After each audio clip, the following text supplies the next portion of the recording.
ये किसी एक धर्म के बारे में बहस नहीं है, ये बात सबको स्पष्ट होनी चाहिए। किसी धर्म को महान बताने या किसी धर्म को कमतर बताने की ये बहस नहीं है। तो यदि कोई इस उम्मीद से देख रहा है या यहां आया है तो मैं आपको आश्वस्त करना चाहता हूं कि आपको नाउम्मीदी हाथ लगेगी। इस बहस में बहुत ज्यादा धार्मिक प्रतीकों के इस्तेमाल को लेकर भी ये दोनों लोग जो अभी आपको गंभीर दिख रहे हैं, भले लोग हैं, कल शाम को चाय पर मिले थे, बहुत हंसी मजाक भी इनके बीच हुआ था और गलबैयां डालते हुए एक तस्वीर भी हुई थी। ये इस बात का प्रमाण है कि इंटरनेट पर जो हल्ला मचा हुआ है उसके मुकाबले ये दोनों लोग बहुत ही अच्छे शांत ढंग से बहस के लिए राजी हो गए हैं। ट्विटर की बातें ट्विटर तक सीमित, एलन मस्क आजकल उसको एक्स कहते हैं। और अब इस बहस की शुरुआत मैं इन विद्वानों का, हालांकि इनको परिचय की जरूरत नहीं पर हो सकता है, हमें पत्रकारिता में सिखाया जाता है कि नेवर अज्यूम, विज्ञान भी यही कहता है। मुफ्ती शमाइल नदवी साहब इस्लामिक विद्वान, शिक्षाविद हैं, कोलकाता के वाहियान फाउंडेशन के संस्थापक हैं, लखनऊ की प्रतिष्ठित दारुल उलूम नदवतुल उलमा से ग्रेजुएशन किया है, सोशल मीडिया और सार्वजनिक मंचों पर अध्यापन और बौद्धिक कामों में सक्रिय हैं और इस समय इंटरनेशनल इस्लामिक यूनिवर्सिटी मलेशिया से पीएचडी कर रहे हैं। अच्छी बात यह है कि पढ़ाई के साथ साथ ट्रैवल ब्लॉग भी बनाते हैं। पेट्रोनास टावर के सामने का ब्लॉग हमने देखा। हमारे साथ जावेद अख्तर साहब हैं। जावेद अख्तर साहब कवि हैं, शायर हैं, गद्य भी लिखते हैं, फिल्मों के लिए संवाद लिखे हैं, गीत लिखे हैं। इससे इतर ये वैज्ञानिक सोच को लेकर या अपने डिक्लेयर्ड एथिज्म को लेकर भी मुखर रहते हैं और अपने तहीं रैशनैलिटी की बात करते हैं। देवियों और सज्जनों, डज गॉड एग्जिस्ट? इस सवाल का जवाब सब अपने अपने तहीं खोजने की कोशिश कर रहे हैं। कोई इसको गॉड डैम पार्टिकल की खोज बताता है, कोई गॉड पार्टिकल की खोज बताता है, कोई हिग्स बोसान की खोज बताता है, कोई ये सवाल जवाब तलाशने की कोशिश करता है कि मास एग्जिस्टेंस में आखिर आया कैसे, हुआ क्या था, सृष्टि के पहले, समय के पहले क्या था। और कोई ये कहता है कि ये सारी खोजें जिस मस्तिष्क में हो रही हैं प्रकृति के क्रम में, वो कैसे विकसित हुआ। मैं उम्मीद करता हूं कि हम आज इन बुनियादी सवालों के कुछ जवाब हासिल करने में कामयाब हूं। मैं सबसे पहले मंच पर आमंत्रित कर रहा हूं मुफ्ती शमाइल नदवी साहब को। आइए सर जी।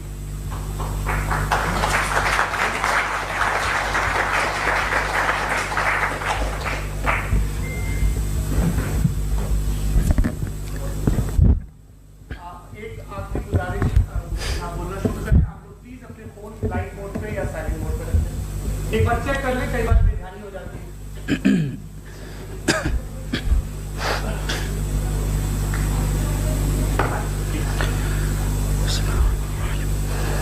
तमाम तारीफें उस क्रिएटर के लिए जिसने इस यूनिवर्स को एक मकसद के तहत पैदा किया है। रिस्पेक्टेड जनाब जावेद अख्तर साहब, मिस्टर सौरभ द्विवेदी और respected audience, thank you all for being here today. आज की डिबेट में चूंकि हम बात करने वाले हैं डज गॉड एग्जिस्ट के टॉपिक पर, तो ये एक ऐसा टॉपिक है जिसके मुताल्लिक कोई भी डिसीजन लेने के लिए अलग अलग स्टैंडर्ड्स हो सकते हैं।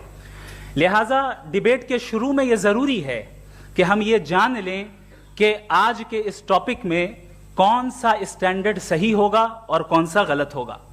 सबसे पहला स्टैंडर्ड जिसे मैं समझता हूं कि हमारे रिस्पेक्टेड जनाब जावेद अख्तर साहब बड़ी तेजी के साथ उसकी तरफ लपकेंगे, वो है साइंस। जबकि साइंस दर हकीकत खुदा के एग्जिस्टेंस को डायरेक्टली साबित करने या उसके एग्जिस्टेंस को डिनाई करने के लिए स्टैंडर्ड नहीं बन सकती। और उसकी वजह क्या है, ये मैं नहीं कह रहा, ये वो लोग कह रहे हैं जो साइंस के एक्सपर्ट्स हैं। नेशनल एकेडमी ऑफ साइंस कहती है science doesn't have the processes to prove और disprove the existence of God. Why? क्योंकि साइंस का ताल्लुक एम्पेरिकल एविडेंस से है और एम्पेरिकल एविडेंसेस का ताल्लुक हमारे नेचुरल और फिजिकल वर्ल्ड से है, जबकि गॉड नॉन फिजिकल और सुपर नेचुरल रियलिटी है। लिहाजा नॉन फिजिकल रियलिटी को आप उस टूल के साथ नहीं चेक कर सकते जिसका काम फिजिकल रियलिटी को तलाश करना है। लिहाजा आज इस डिबेट में गॉड की एग्जिस्टेंस को साबित करने या उसे डिनाई करने में साइंटिफिक एविडेंस को एक्सेप्ट नहीं किया जाएगा। दूसरा स्टैंडर्ड हो सकता है रेविलेशन, कि रेविलेशन के जरिए हम यह साबित करें कि गॉड एग्जिस्ट करता है या नहीं। लेकिन यह स्टैंडर्ड भी आज इररेलेवेंट है। क्यों? क्योंकि रेविलेशन मेरे नजदीक सोर्स ऑफ नॉलेज है, वैलिड सोर्स ऑफ नॉलेज है, लेकिन हमारे जावेद अख्तर साहब के नजदीक ये वैलिड सोर्स ऑफ नॉलेज नहीं है। लिहाजा आज की डिबेट में मैं एक भी एविडेंस किसी भी मजहबी स्क्रिप्चर से नहीं दूंगा, ताकि जावेद अख्तर साहब के लिए वो अनएक्सेप्टेबल ना हो। तीसरा जो मेयार हो सकता है वो है ऑब्जर्वेशन, कि भाई कोई कहे कि हमें खुदा दिखाओ, अगर है तो दिखाओ, या ये कि खुदा के एग्जिस्टेंस पर एम्पेरिकल एविडेंस दो, तो यह है दर हकीकत गलत टूल का इस्तेमाल करना। यह ऐसा ही है कि जावेद साहब मुझसे यह मुतालबा करें कि मुफ्ती साहब आप मेटल डिटेक्टर के जरिए प्लास्टिक डिटेक्ट करके दिखाएं। अब चूंकि प्लास्टिक डिटेक्ट नहीं हो पा रही है, लिहाजा plastic does not exist. No, you are using the wrong tool. इस टूल से प्लास्टिक को डिटेक्ट नहीं किया जाता। लिहाजा मैं समझता हूं कि गॉड के एग्जिस्टेंस पर एम्पेरिकल एविडेंस का मुतालबा करना एक बचकाना मुतालबा है, और हमारे रिस्पेक्टेड जनाब जावेद अख्तर साहब इस स्टेज से अब बहुत आगे निकल चुके हैं। अब बचता है एक ही स्टैंडर्ड, और वो स्टैंडर्ड है अक्ल, लॉजिक, रीजनिंग। और यही वो स्टैंडर्ड है जिसके तहत गॉड की एग्जिस्टेंस को साबित किया जाएगा या गॉड की एग्जिस्टेंस को डिनाई किया जाएगा। लेकिन चूंकि ये बहुत इंपॉर्टेंट और सेंसिटिव टॉपिक है, इसलिए लॉजिकल आर्ग्यूमेंट भी ऐसा होना चाहिए जो डेफिनेटिव हो, इनडेफिनेटिव ना हो, जो 2 और 2 4 की तरह बिल्कुल वाजे हो, जिसे लॉजिकली रिजेक्ट करना पॉसिबल नहीं हो। फॉर एग्जाम्पल हम कहें हमारे रिस्पेक्टेड मिस्टर सौरभ साहब, ये एक इंसान है और तमाम इंसान कॉन्शियस बीइंग है, लिहाजा नतीजा क्या निकला, हमारे सौरभ साहब भी कॉन्शियस बीइंग है। क्या ये इनडेफिनेट आर्ग्यूमेंट है या डेफिनेट आर्ग्यूमेंट है? ये डेफिनेट आर्ग्यूमेंट है। ये 2 और 2 की तरह वाजे है, इसमें किसी तरह जो है लॉजिकली इसको रिजेक्ट नहीं किया जा सकता। तो अगर आज हमारे जावेद अख्तर साहब ऐसी कोई अकली दलील और लॉजिकल एविडेंस दें खुदा के ना होने पर जो डेफिनेट भी हो, तो मैं ये ऐलान करता हूं कि यकीनन मैं उस एविडेंस को कबूल करूंगा और उस पर गौर करूंगा। लेकिन साथ में यह भी ऐलान कर देता हूं प्रेडिक्शन के तौर पर कि ऐसा कोई डेफिनेट आर्ग्यूमेंट कोई नहीं पेश कर सकता। दलील हम देंगे और डेफिनेटिव दलील देंगे, लॉजिकल दलील देंगे, ऐसी दलील देंगे जो एंटायर एथिस्टिक वर्ल्ड उसे रेफ्यूट नहीं कर सकती।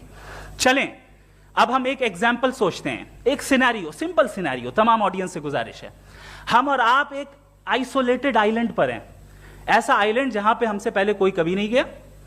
चलते चलते आपके सामने अचानक आपने देखा एक पिंक कलर की बॉल पड़ी हुई है। सबसे पहला सवाल आपके जहन में क्या आएगा कि ये बॉल यहां क्यों आई, कैसे आई, ये पिंक कलर की ही क्यों है, कोई और कलर भी हो सकता था, ये इसी शेप में क्यों है, कोई और शेप भी हो सकता था। नेचुरली आप इस तरफ पहुंचेंगे कि कोई ना कोई है जिसने इन स्पेसिफिक प्रॉपर्टीज के साथ इस बॉल को बनाया है और यहां पे रखा है। चूंकि आप जानते हैं कि ये जो बॉल है इसका एग्जिस्ट करना जरूरी नहीं है, ये एग्जिस्ट कर भी सकती थी, नहीं भी कर सकती थी, और एग्जिस्ट करना ही था तो किसी और फॉर्म में करती, किसी और कलर में करती। अब आप इस बॉल को एक्सपैंड करते चले जाएं, एक्सपैंड करते चले जाएं, एक्सपैंड करते चले जाएं, यहां तक कि ये बॉल यूनिवर्स के साइज की हो जाए। बताइए कि क्या साइज के बढ़ जाने से सवाल बदल जाएगा? हरगिज नहीं बदलेगा। अभी भी सवाल रहेगा, ये यूनिवर्स कहां से आया, इन स्पेसिफिक प्रॉपर्टीज के साथ कहां से आया, क्यों आया, किसने बनाया, ये सवाल उस वक्त भी वैलिड रहेगा। लेकिन ये सवाल अगर हम जनाब जावेद अख्तर साहब से करें तो चूंकि इनका वर्ल्ड व्यू एथिस्टिक है, और सिर्फ इनका नहीं, मतलब जितने भी एथिस्ट हैं और एथिस्टिक वर्ल्ड व्यू को रखने वाले से अगर आप ये सवाल करें कि ये यूनिवर्स कहां से आया, तो इनका जवाब या तो आर्ग्यूमेंट फ्रॉम इग्नोरेंस होगा या डॉगमेटिक होगा। या तो ये कहेंगे कि मुझे नहीं पता कि ये कहां से आया, लिहाजा गॉड डज नॉट एग्जिस्ट, ये आर्ग्यूमेंट फ्रॉम इग्नोरेंस है। या ये कहेंगे कि ये यूनिवर्स खुद ब खुद बन गया, इसका मतलब ये है कि उस बॉल को भी खुद ब खुद बन जाना चाहिए। लेकिन बॉल के ताल्लुक से ये एक्सप्लेनेशन एक्सेप्ट नहीं की जाएगी कि ये खुद ब खुद बन गई, लेकिन यूनिवर्स के ताल्लुक से कर दिया जाएगा। इसे हम दूसरे अल्फाज में डॉगमा भी कह सकते हैं। दूसरी चीज, हमारे जावेद अख्तर साहब जरूर गॉड ऑफ गैप्स की मिसाल भी जरूर देंगे और मिसाल देंगे कि पहले जमाने में बिजलियां कड़कती थी तो लोगों ने किसी एक खुदा की तरफ और बारिश होती थी तो दूसरे खुदा की तरफ मंसूब कर दिया, उनके पास दलील नहीं थी।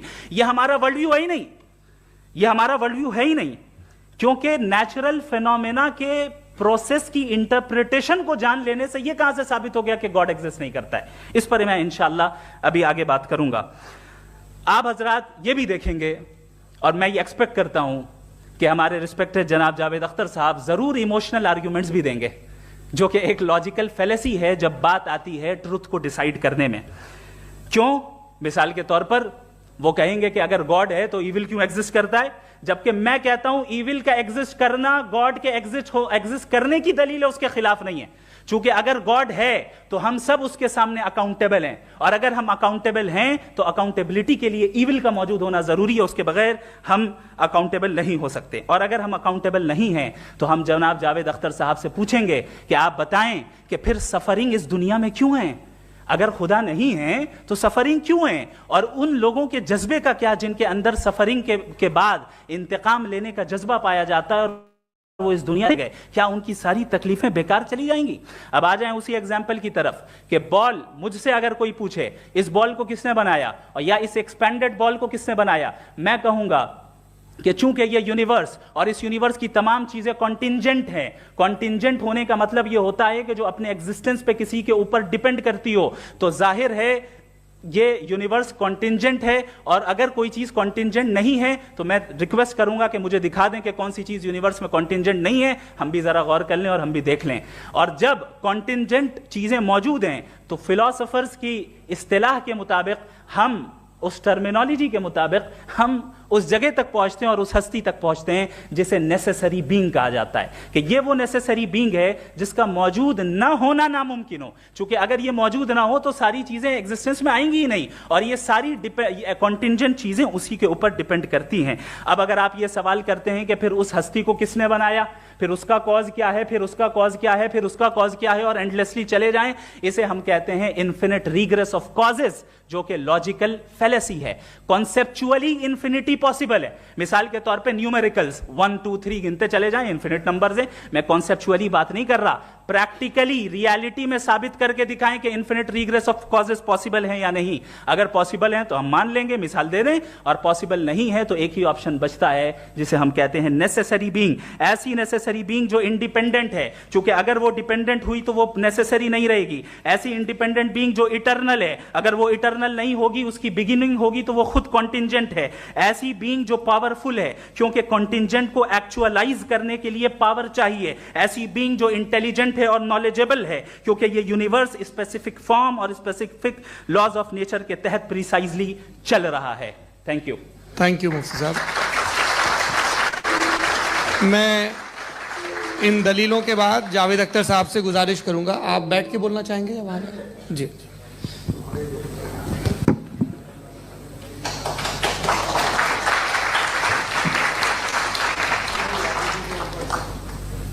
पहले तो मैं मुफ्ती साहब को एक अच्छी खबर देना चाहूँगा कि मेरी नॉलेज साइंस के बारे में बड़ी मामूली है, तो आप फिक्र ना करें उसकी, लेकिन कुछ कॉमन सेंस है मुझ में। देखिए, ये खुदा का तस्वुर कोई नया तस्वुर नहीं है, ये सदियों से रहा है। ये कुछ रिलीजन 3000 साल पुराने होंगे, 4000 साल पुराने होंगे, लेकिन इंसान कोई 10,000 12,000 साल से एग्जिस्ट करता है होमो सेपियन की शक्ल में, और हमेशा कुछ ना कुछ मज़हब रहे। ये मज़हब जाहिलों के नहीं थे, ये मज़हब एक ऐसी ग्रीक सोसाइटी के थे जहाँ बड़े बड़े फिलोसफर्स पैदा हुए। ये मज़हब इजिप्शियंस के थे जिन्होंने पिरामिड्स बनाए थे। ये रोमन्स के थे कि जिनका आर्किटेक्चर और सेनेट यानी पहली बुनियाद डेमोक्रेसी की, लिमिटेड थी मगर डेमोक्रेसी थी, ये उन लोगों ने किए थे। तो इनका जो जुपिटर था, रा था, ज़्यूस था, उन्हें उस पर इतना ही एतमाद था जितना आज किसी मजहबी आदमी को अपने खुदा पे होगा। क्रिश्चियनिटी आने से पहले यूरोप में एक मजहब था, जर्मेनिक रिलीजन। उसका एक खुदा था, उसकी एक बीवी थी, उसके 2 बेटे थे, एक बेटी थी। फिर जर्मनी में जब यूरोप में क्रिश्चियनिटी आई तो वो खुदा, उसकी बीवी और पूरे ख़ानदान चला गया। तो हमने, अगर हम हिस्ट्री देखें तो खुदा जो है वो ज़्यादातर फ़नी है, वो हमेशा रहे नहीं। और वो जो लोग इन्हें मानते थे उनको आप कहें वो तो जाहिल थे, उन्हें तो कुछ पता ही नहीं था। ऐसा नहीं है, वो अपने वक्त में बड़े काबिल लोग थे और अपने वक्त में उन्होंने बड़े बड़े काम किए हैं, फिलोसफर्स थे, साइंटिस्ट थे। लेकिन उनका मजहब कहाँ गया, उनके खुदा कहाँ गए? आज जो खुदा हैं दुनिया में लोग उन्हें मानते हैं। आपको क्या मालूम कि कितने बरसों के बाद क्या होने वाला है? हम यूरोप में देखते हैं तो चर्च खाली हैं। तो वक्त के साथ चीज़ें बदलती हैं। जहाँ तक इसका ताल्लुक है मजहबों का, हर मजहब आपसे एक चीज़ मांगता है, फेथ। ये फेथ क्या चीज़ होती है? What is the difference between faith and belief? ये तो बहुत ही अहमखाना बात होगी कि कोई आदमी कहे साहब अगर खुदा है तो मुझे दिखाइए। ये तो जाहिलाना बात हुई। मैंने तो नॉर्थ पोल नहीं देखा है, मगर मैं मानता हूँ कि नॉर्थ पोल है। मैं क्यों मानता हूँ? इसलिए कि अगर ये दुनिया राउंड है तो उसका कोई टॉप होगा। कुछ लोग हैं जो वहाँ गए भी हैं, कॉमन सेंस कहता है कि ऐसा होगा, सबूत है, गवाह है, रीज़न है। तो ये मेरा फेथ नहीं है। तो फेथ में और बिलीफ में डिफरेंस क्या है? जो मजहब मांगता है आपसे, हर मजहब फेथ मांगता है। फेथ का मतलब ये है कि ना कोई गवाह हो, ना कोई सबूत हो, ना कोई रैशनल हो, ना कोई लॉजिक हो, ना कोई प्रूफ हो, मगर तुम एक बात को मानो। ये है फेथ। वरना बिलीफ होता। अगर इसमें कुछ भी सबूत होते, गवाह होते, तो फिर इसे आप बिलीफ कहते हैं। जैसे मेरा बिलीफ है कि नॉर्थ पोल है, मेरा फेथ थोड़ी है। फेथ इन तमाम शर्तों को रद्द करता है। तो फिर स्टुपिडिटी क्या है? अगर मैं एक बात ऐसी मानूं जिसकी ना कोई लॉजिक है, ना कोई रैशनल है, ना कोई प्रूफ है, ना कोई गवाह है, ना कोई सबूत है, और मैं उसे मानूं, तो ये स्टुपिडिटी हुई। इसे ही भाई कल को मैं यकीन कर लूं कि एलोन मस्क जो है मेरा भाई है, तो मुझे इंतहाई खुशी होगी, सुकून भी बहुत मिलेगा मुझे। लेकिन और कहे भाई क्यों मानते हो, क्या सबूत है? भाई वो तो अमेरिकन है और तुम तो इंडियन हो, वो तो नस्ल लगे, तुम्हें कभी मिले भी नहीं। साहब देखिए मेरा फेथ है, इस पर बात न किया। फेथ का मतलब ही यह है कि आप प्रूव नहीं कर सकते। अगर आप प्रूव कर सकते हो तो फेथ की जरूरत ही नहीं, फिर तो आप बात करेंगे, आप कितनी बहस कर लीजिए। अल्टीमेटली दुनिया का हर मजहब फेथ पे टिका है, और फेथ का मतलब है एक ऐसा यकीन जिसका कोई सबूत, कोई गवाह, कोई रैशनल नहीं। अब आप ये कहें, क्या आप ये क्यों कह रहे हैं कि साहब ये कायनात किसने बनाई? कमाल ये है कि आपने बताया कि एक आइलैंड पे गए और एक बॉल देखी। आपने ये नहीं कहा कि आइलैंड किसने बनाया, आपको सिर्फ बॉल पे हैरत हुई। हमने आइलैंड पे हमने हैरत नहीं की, होते हैं आइलैंड। इसी तरह ये आइलैंड है, सितारे, ये गैलेक्सीज, ये सब आइलैंड हैं, खला में। हम उन्हें टेकन फॉर ग्रांटेड लेते हैं, हम पूछते नहीं किसने बनाए। आपने जजीरे के बारे में भी नहीं पूछा है। मेरी पैदाइश कैसे हुई? क्या मैं प्लान पैदा हुआ था? I was plan to be born, या एक लकी स्पर्म था जो किसी एक से चिपक गया? मेरी पैदाइश रैंडम।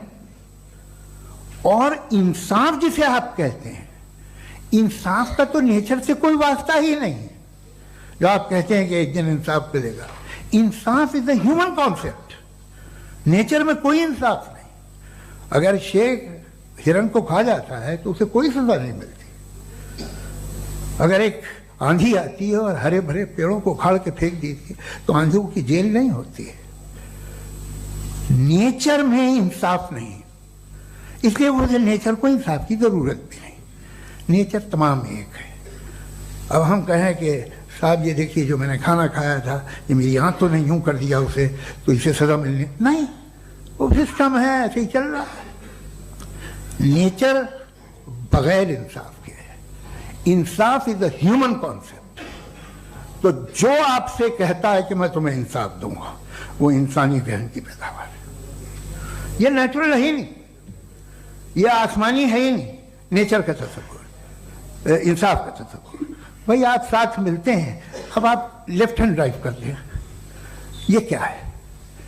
तमाम सच, तमाम नेकी, तमाम शराफत लेफ्ट हैंड ड्राइव है। वरना क्या होगा, या तो आप क्रॉस कर देंगे, आपका एक्सीडेंट हो जाएगा, या आप किसी को मार देंगे, या ट्रैफिक जैम हो जाएगा। झूठ, बेईमानी, रिश्वतखोरी, ये तमाम जो है driving on the wrong side है। इसके ऊपर कुछ नहीं। ये तो हमने बनाया, जैसे हमने लेफ्ट हैंड ड्राइव बनाई है। ये कॉन्सेप्ट ऑफ इंसाफ जो है ये हमारा है, इसका नेचर से कोई वास्ता नहीं। शेर खा जाता है हिरन को, उसे जेल होती है क्या? कुछ भी नहीं, है ही नहीं। तो ये जो दुनिया के रिलीजन प्रॉमिस करते हैं आपसे इंसाफ, इसी से मालूम होता है कि ये मैन मेड है। ये तसव्वुर कहीं और का है ही नहीं। जो नेचर है, कुछ लोग कहते हैं नेचर ही खुदा है, तो नेचर में तो इंसाफ नहीं कहीं। और आप वादा कर रहे हैं कि तुम्हें मरने के बाद इंसाफ मिलेगा। मुझे अगर मिलेगा तो मैं बहुत खुश हूँगा, लेकिन मैं यकीन नहीं कर पाता हूँ, इसलिए कि मैं फेथ नहीं पैदा कर सकता। The very fact that religions demand faith, इसका मतलब है कि उनके पास जस्टिफिकेशन नहीं है।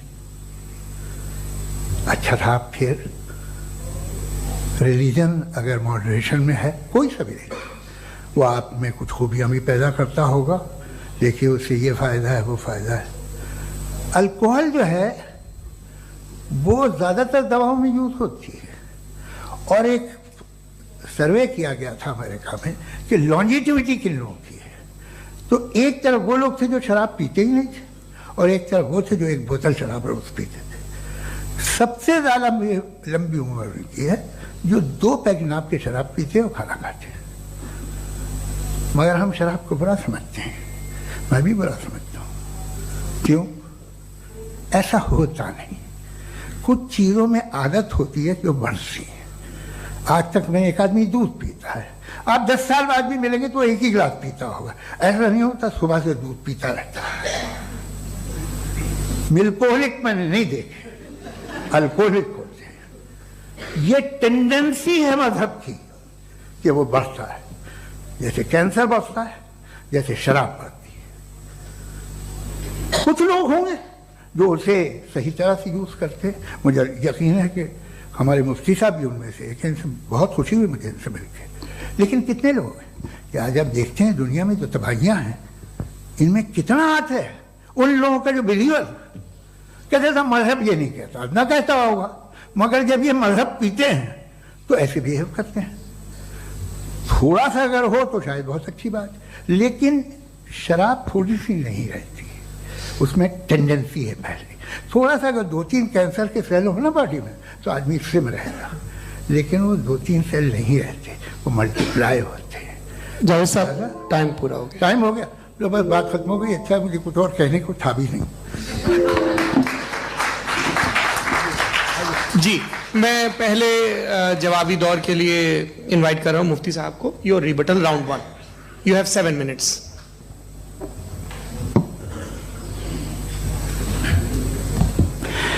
Thank you very much Javed साहब, आपकी बात को सुनकर बड़े महजूज हुए हम लोग। महजूज, डू यू अंडरस्टैंड?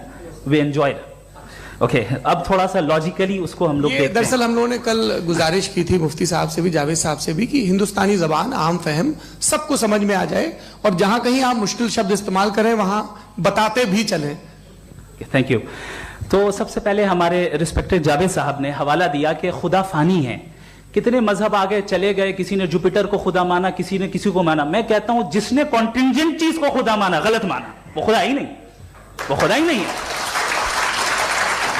हम तो नेसेसरी बीइंग को साबित करने बैठे हैं, वो नेसेसरी कॉज जो इटरनल है, जो अबदी भी है और अजली भी है। हम किसी और को साबित करने नहीं बैठे। दूसरी चीज उन्होंने कहा कि फेथ एंड बिलीफ, ये एक ऐसी डेफिनेशन है फेथ की जो इन्होंने पहली मर्तबा पेश की है, या माफ कीजिएगा इन्होंने पहली मर्तबा पेश नहीं की है, रिचर्ड डॉकिंस ने पहली मर्तबा पेश की है। मुझे मालूम है ये सोर्स कहां से है।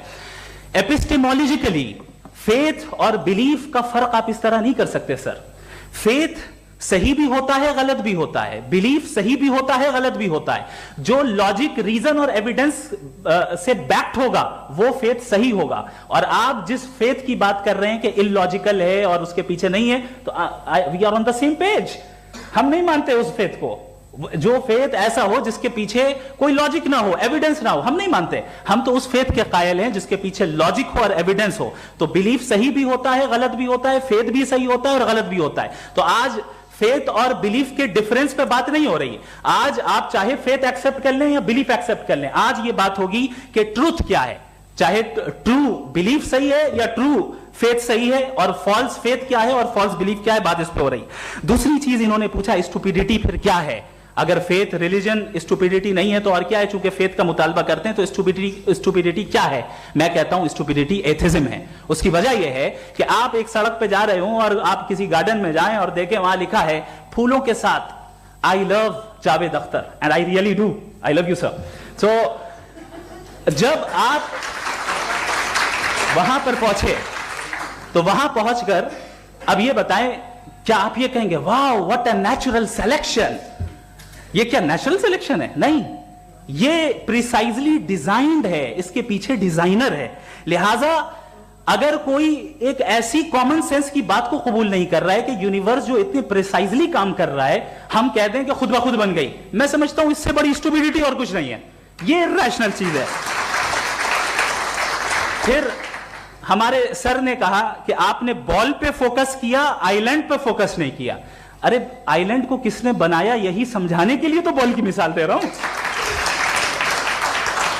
और बॉल भी कॉन्टिंजेंट है, आइलैंड भी कॉन्टिंजेंट है, दोनों नेसेसरी बीइंग का मुतालबा करते हैं।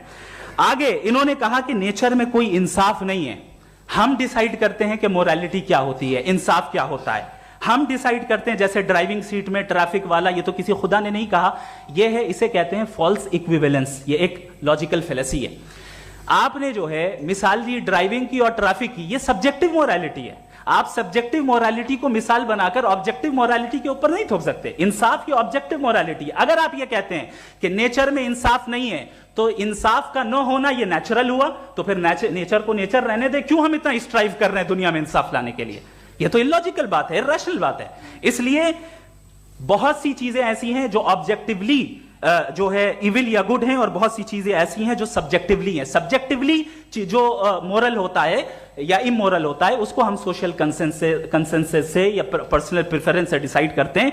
लेकिन जो ऑब्जेक्टिव मोरालिटी है जिसमें इंसाफ आया, जो इन्होंने बार बार रिपीट किया, ये ऑब्जेक्टिव है, सब्जेक्टिव नहीं है। अगर आप कहते हैं ये सब्जेक्टिव है तो मेरा सवाल आपसे ये है, क्या सोशल कंसेंसस के जरिए अगर जुल्म को सही करार दे दिया जाएगा तो आप जुल्म को जस्टिफाई करेंगे? दूसरी चीज इन्होंने यह कहा कि 2 पैक शराब पी लें तो वो उतने पे नहीं रहता, बढ़ जाता है। यही मामला मजहब के साथ है। 2 पैक आप पी लें, बढ़ेगा।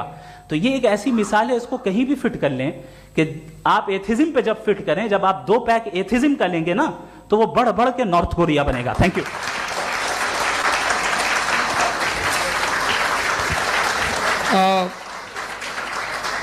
फर्स्ट राउंड की रिबटल के लिए मैं जावेद साहब को इनवाइट कर रहा हूं। आपके पास 7 मिनट का वक्त है, रीसेट कर दीजिएगा प्लीज।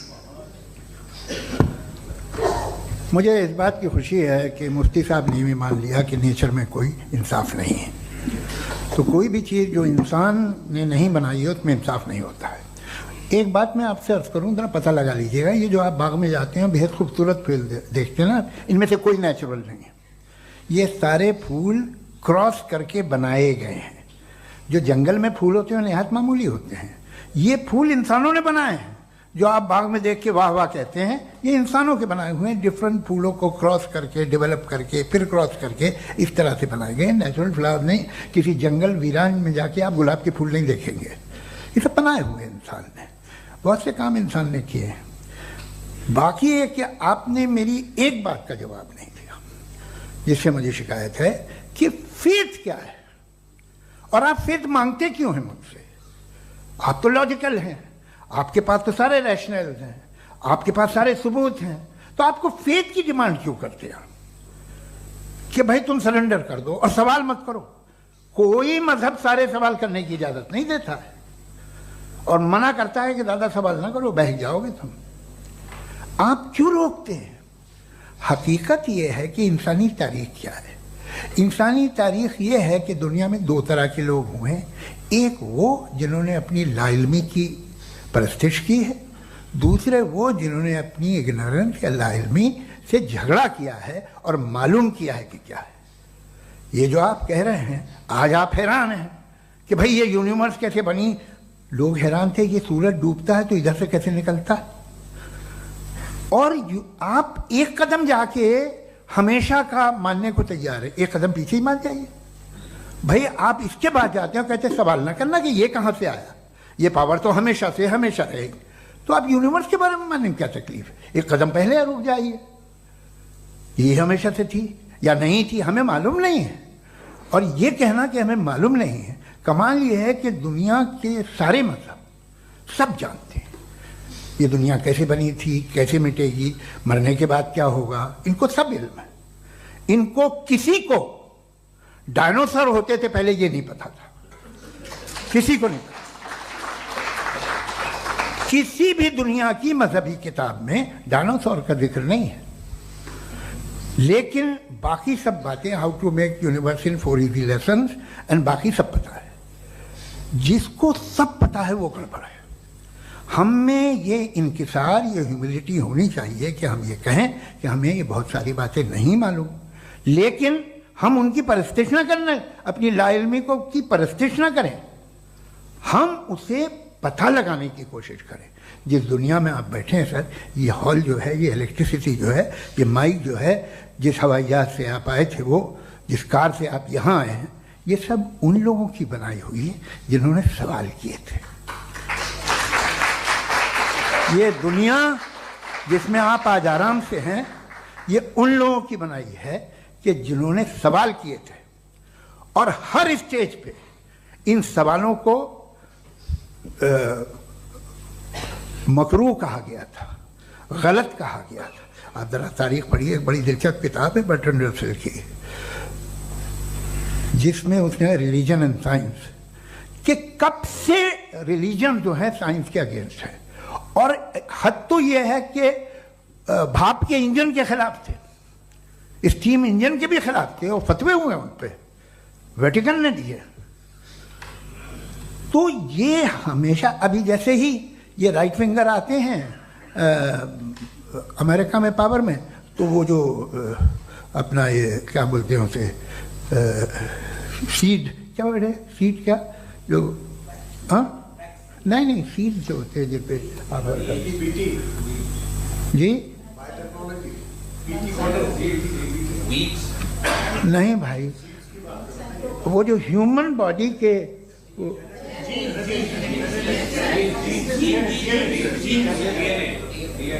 उस पर रिसर्च बंद हो जाती है, रिपब्लिकन नहीं करने देते।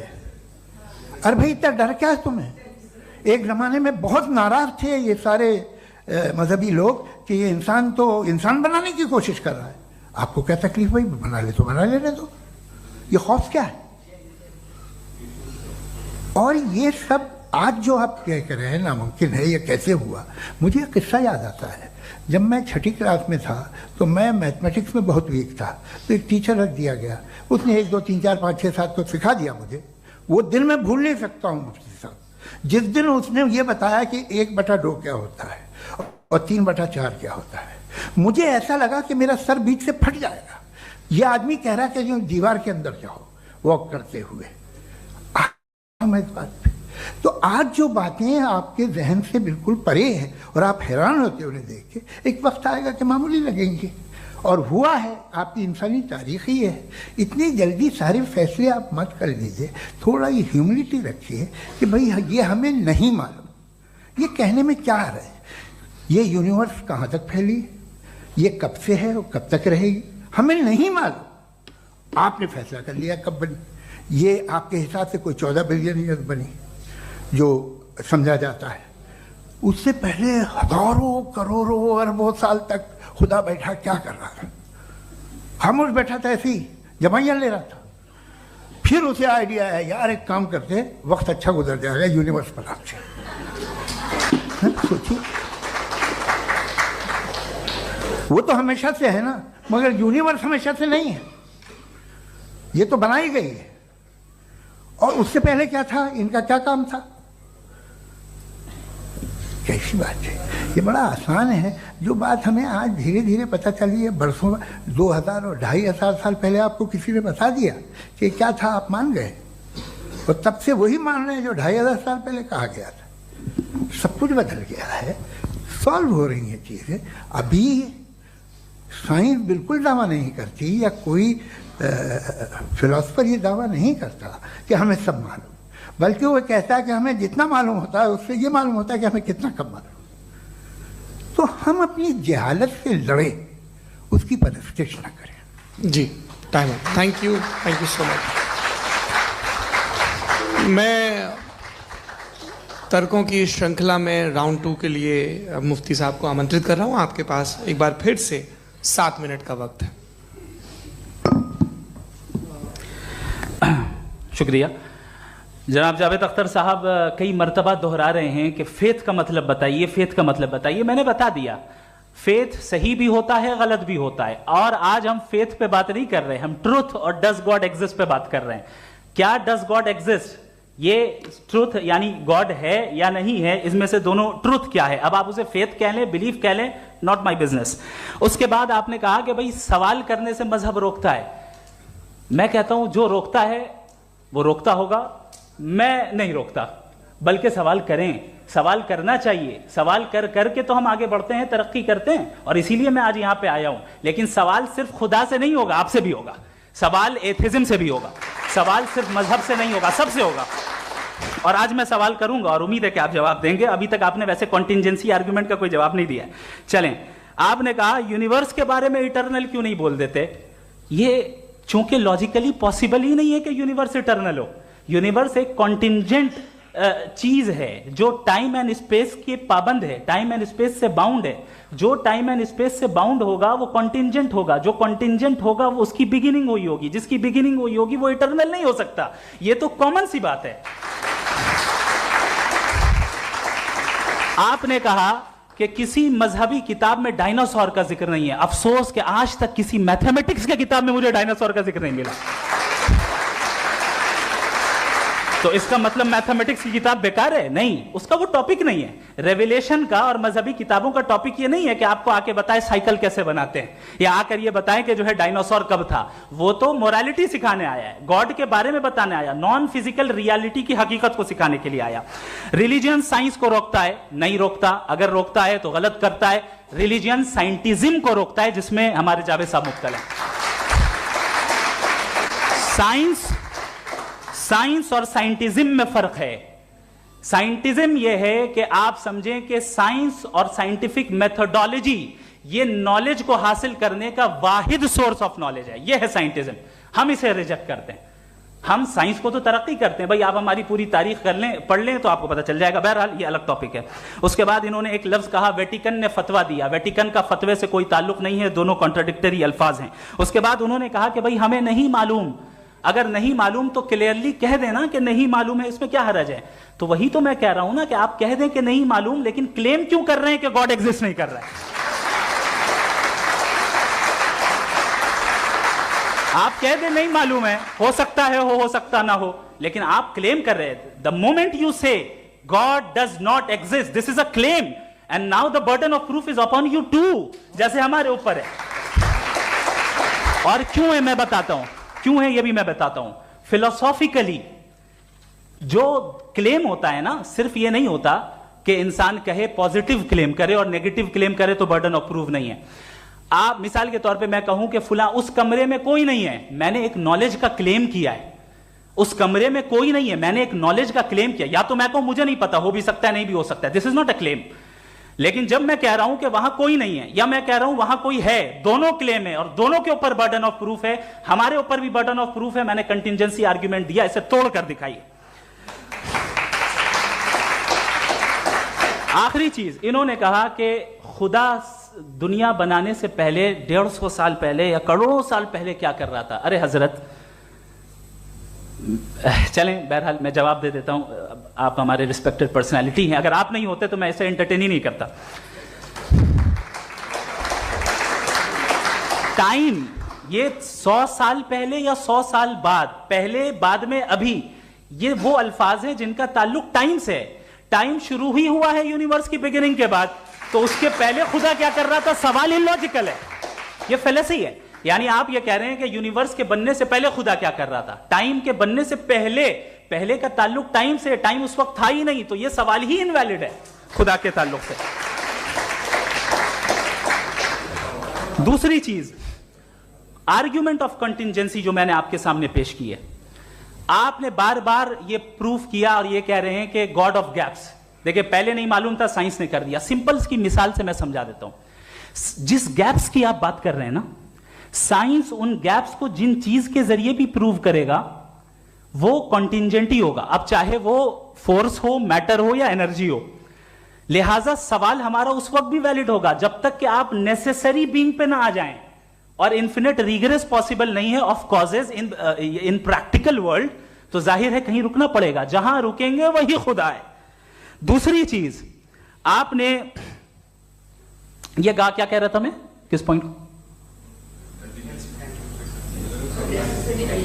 What? Oh no, after that, just now. हाँ, जहां रुकेंगे वही खुदा है। बहरहाल, तो टाइम का जिक्र हो गया, गॉड ऑफ गैप, सॉरी, या इसकी एक मिसाल आप ले लें। एक कार है, एक साहब ने देखा कि भाई कार जो है उसके व्हील्स कितने अच्छे लगे हुए हैं सही जगह पे, स्टीयरिंग जो है कितने अच्छे जगह पे लगी हुई, और सीट्स कितने वेल डिजाइंड है, कितनी प्रिसाइजली ये कार काम कर रही है, तो जरूर कोई ना कोई इसे क्रिएट किया है, किसी ने क्रिएट किया है। अब जावेद साहब आए और कहे, अरे जनाब बोनेट खोलिए, इसमें इंजन है, इंजन इस कार को चला रहा है, hence prove no one has created the car. This is illogical, this is irrational. आपने इंजन के जरिए उस गैप को तो साबित किया, लेकिन क्या उससे कार की जो क्रिएशन है और उसका जो क्रिएटर है ये इम्पॉसिबल हो जाए? ऐसा पॉसिबल है? उसका सवाल खत्म हो जाए, ऐसा पॉसिबल है? नहीं। आपने गैप्स को फिल करके, कॉन्टिंजेंट चीजों से गैप्स को फिल करके हमारे ऑब्जर्वेशन को और ब्रॉड कर दिया। अब हमें और पता चल गया कि ये जो कार है इसका सिस्टम कितना ज्यादा कॉम्प्लेक्स है। पहले कम समझते थे, अब कॉम्प्लेक्सिटी और ज्यादा वाजे हो गई। अब हमें समझ में आ रहा है कि हमारी सर्टेनिटी और बढ़ गई कि जरूर इस कार को किसी ना किसी ने बनाया। यही मामला यूनिवर्स का है। साइंस हमेशा फिजिकल वर्ल्ड की चीजों को ही फिल करती जाएगी और फिजिकल चीजों से ही करती जाएगी, चूंकि एम्पेरिकल एविडेंस का ताल्लुक फिजिकल वर्ल्ड से है। आप साइंस के जरिए मेटाफिजिकल रियलिटी को कभी साबित नहीं कर सकते। ये रॉन्ग टूल का इस्तेमाल करना है। ये वही काम है कि आप मेटल डिटेक्टर से प्लास्टिक डिटेक्टर करने चलें, जो कि जाहिर है सही नहीं है। Thank you.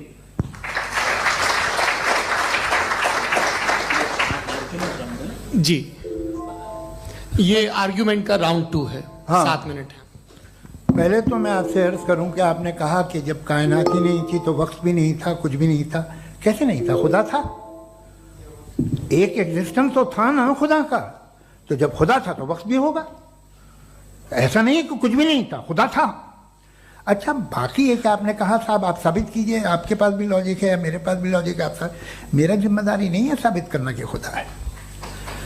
बर्टन रसल ने बड़ी अच्छी बात कही। बर्टन रसल ने बड़ी अच्छी बात कही। मैं आपसे अगर ये दावा करूं कि एक चाय की केतली मरीख के चारों तरफ घूम रही है, मार्स के चारों तरफ, तो ये आपका काम नहीं है कि आप साबित करें कि कोई चाय की केतली नहीं है। ये मेरा काम है, मैंने दावा किया है। ये दावा तो मजहबी लोग करते हैं कि खुदा है। मैं क्यों साबित करूं कि नहीं है? जब तक आप मुझे कन्विंस नहीं कर देंगे मैं नहीं मानूंगा। आपकी जिम्मेदारी है, मेरी जिम्मेदारी नहीं है। दोयम ये कि ये जो आप कह रहे हैं, जो गैप्स हैं, ये गैप जब जब किसी मजहब को चैलेंज करते हैं, जब ऐसा कोई बात आती है तो हंगामा हो जाता है कि जब वो चैलेंज करें किसी फेथ को। ये तमाम साइंस जो है इसे मुख्तलिफ जगहों पे मुख्तलिफ वक्तों में मजहब ने रोकने की कोशिश की है। ये किताब है religion and science, Burton Russell की, पढ़िएगा, अच्छी लगेगी आपको। तारीख ही है साइंस, मजहब की साइंस से उसका यही रिश्ता है। अच्छा, अब ये हम सोचें कि बहरहाल ये वजूद जो है मज़हब और ये बिलीव इन गॉड इंसान को बेहतर बना देता है, तो एक काम कीजिए, हिंदुस्तान वर्ल्ड का नक्शा लीजिए और मार्क कीजिए कि रिलीजन कहाँ कहाँ ज़्यादा है, कहाँ कहाँ, चाहे वो लैटिन अमेरिका हो या मिडल ईस्ट हो या फार ईस्ट हो या हिंदुस्तान के वो इलाके जहाँ मजहबियत ज़्यादा है। रख दीजिए नक्शा अलग। अब दूसरा नक्शा कि कहाँ कहाँ नाइंसाफ़ी, रिप्रेशन, औरतों के हुकूक की पामाली, जुल्म, डिक्टेटरशिप कहाँ है, नक्शा एक ही होगा। तो आप मुझे बताएं कि जो इसका तरकीब इस्तेमाल क्या है, खुदा का तरकीब इस्तेमाल तो बताइए। आप छोटी सी दवा सड़क पे बेचते हैं उसकी भी तरकीब इस्तेमाल बताते हैं, इसके इस्तेमाल से तो फायदे नहीं हुआ किसी को। जो सारे के सारे खराब मुल्क हैं, खराब समाज है, वो सारे जुल्म खुदा के नाम पे करते हैं। वो गलत करते हैं, सही करते हैं, मुझे क्या लेना देना उससे। इस्तेमाल से मालूम होता ना। एक विस्की की बोतल कभी शायद देखी हो आपने, लाल रंग की होती है, उस पर रोशनी और छपड़े इंतहाई खूबसूरत लगती है, क्या बिगाड़ रही है किसी का, उसका इस्तेमाल गलत है, इसलिए आप उसे नापसंद करते हैं। इसका इस्तेमाल गलत है, इस तसव्वुर का इस्तेमाल ही गलत है और हमेशा से गलत हुआ है। आप देख लीजिए, इंसानी तारीख देख लीजिए, आज देख लीजिए, हिंदुस्तान देखिए, दुनिया देख लीजिए क्या हो रहा है। इसे कैसे इस्तेमाल कर रहे हैं फेथ वाले लोग? क्या फेयर हैं, जस्ट हैं, जो अपने खुदाओं पे यकीन रखते हैं? वो किस तरह के लोग? वो लोगों को इंसाफ देते हैं, वो बेहतर इंसान बने। तो इस दवा का फ़ायदा क्या है? चलो बहुत फ़ायदा हो रहा तो मैं इस्तेमाल कर लूँगा, मैं मुझे तो इस दवा का कोई फ़ायदा दिखता ही नहीं।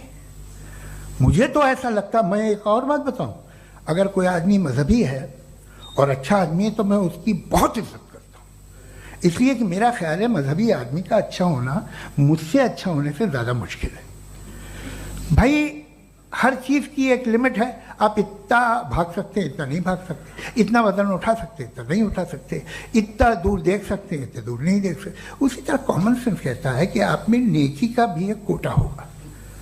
अब आप अगर सुबह जाते हैं अपनी इबादत गाह और इबादत करते हैं, तो बाहर निकलते हैं तो आप तो यही महसूस करते हैं कि आपने एक बहुत अच्छा काम किया, आपकी नेकी का एक बहुत बड़ा कोटा खर्च हो गया जिससे किसी का कोई फ़ायदा नहीं हो। मैं तो नहीं जाता हूँ तो मुझे तो किसी को खाना खिलाना पड़ेगा, किसी बेवा की मदद करनी पड़ेगी। मैं अपना कोटा कैसे कंज्यूम करूं? आप अपना कोटा, सारे मजहबी लोग इंतहाई यूजलेस कामों में यूज करते हैं। उसके बाद भी अगर आप में बच्ची है थोड़ी सी शराफत, तो भाई वाह क्या बात है।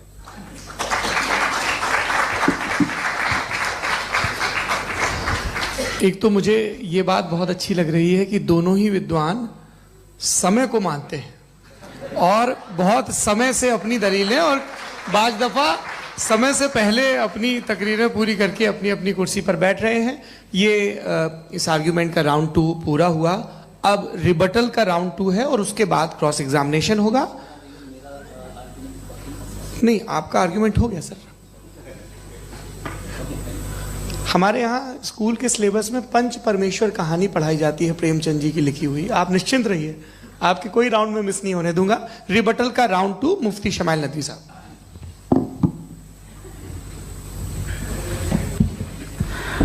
असल में जो हकीकी प्रॉब्लम है, असल प्रॉब्लम है वो ये है कि जावेद साहब के पास कॉन्सेप्ट ऑफ गॉड क्लियर नहीं है। इन्होंने कहा कि कायनात से पहले खुदा तो था, तब भी तो टाइम होगा। ये टाइम कायनात का हिस्सा है। हम खुदा, उस खुदा को मानते हैं नेसेसरी बीइंग का टाइमलेस होना जरूरी है, चूंकि वो टाइम का क्रिएटर है। जब उसने टाइम को क्रिएट किया तो वो खुद टाइम पे कैसे होगा? उसने जब स्पेस को क्रिएट किया तो खुद स्पेस में कैसे होगा? अगर वो टाइम एंड स्पेस को पहले से ही उसका पाबंद है तो फिर किस चीज को उसने क्रिएट किया?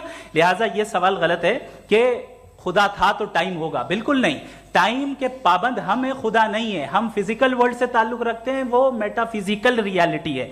दूसरी चीज इन्होंने मिसाल दी कि चाय की केतली हवा में घूम रही होगी, और पता नहीं शायद वो बर्टन रसल का उन्होंने हवाला दिया। बहरहाल यही प्रॉब्लम है। प्रॉब्लम यही है कि हम चीजों के दरमियान डिफरेंशिएट नहीं कर पाते हैं। ये जो आपने मिसाल दी ये इमेजिनेशन है, और मैं जो साबित कर रहा हूं वो लॉजिकल नेसेसिटी है। आप इमेजिन करने आए तो कुछ भी करें, जुपिटर में पिंक एलिफेंट होगा, यूनिकॉर्न होगा, करें, उससे कायनात पे क्या फर्क पड़ता है? उससे आप लॉजिकल नेसेसिटी साबित नहीं कर सकते। मैं तो उस प्राइम कॉज की बात कर रहा हूं, उस नेसेसरी बीइंग की बात कर रहा हूं जिसके बगैर इस कायनात का एग्जिस्टेंस मुमकिन नहीं है। दूसरी चीज, मजहब को साइंस चैलेंज करती है वगैरह वगैरह, ये हमारा टॉपिक ही नहीं है। मैं इस पे बात करूंगा तो फिर मेरा वक्त चला जाएगा। मजहब के ऊपर चूंकि हमारी डिस्कशन नहीं है, साइंस को मजहब और बिलखुसूस मैं और हमारा वर्ल्ड व्यू कम अज कम साइंस को पीछे नहीं करता है, साइंटिज्म की मजम्मत करता है। इसकी वजाहत मैंने पहले कर दी। दूसरी चीज इन्होंने कहा वर्ल्ड का नक्शा लीजिए, वर्ल्ड मैप लीजिए, दो अलग अलग जगह की। हजरत, मैंने ये होमवर्क किया था और मैंने मिडिल ईस्ट का एक नक्शा लिया और यूरोप का एक नक्शा लिया, ये मजहबी इलाका और ये लिबरल और एथीस्ट इलाका। मुझे पता चला कि सबसे ज्यादा रेप केसेस जो हैं वहां पर है।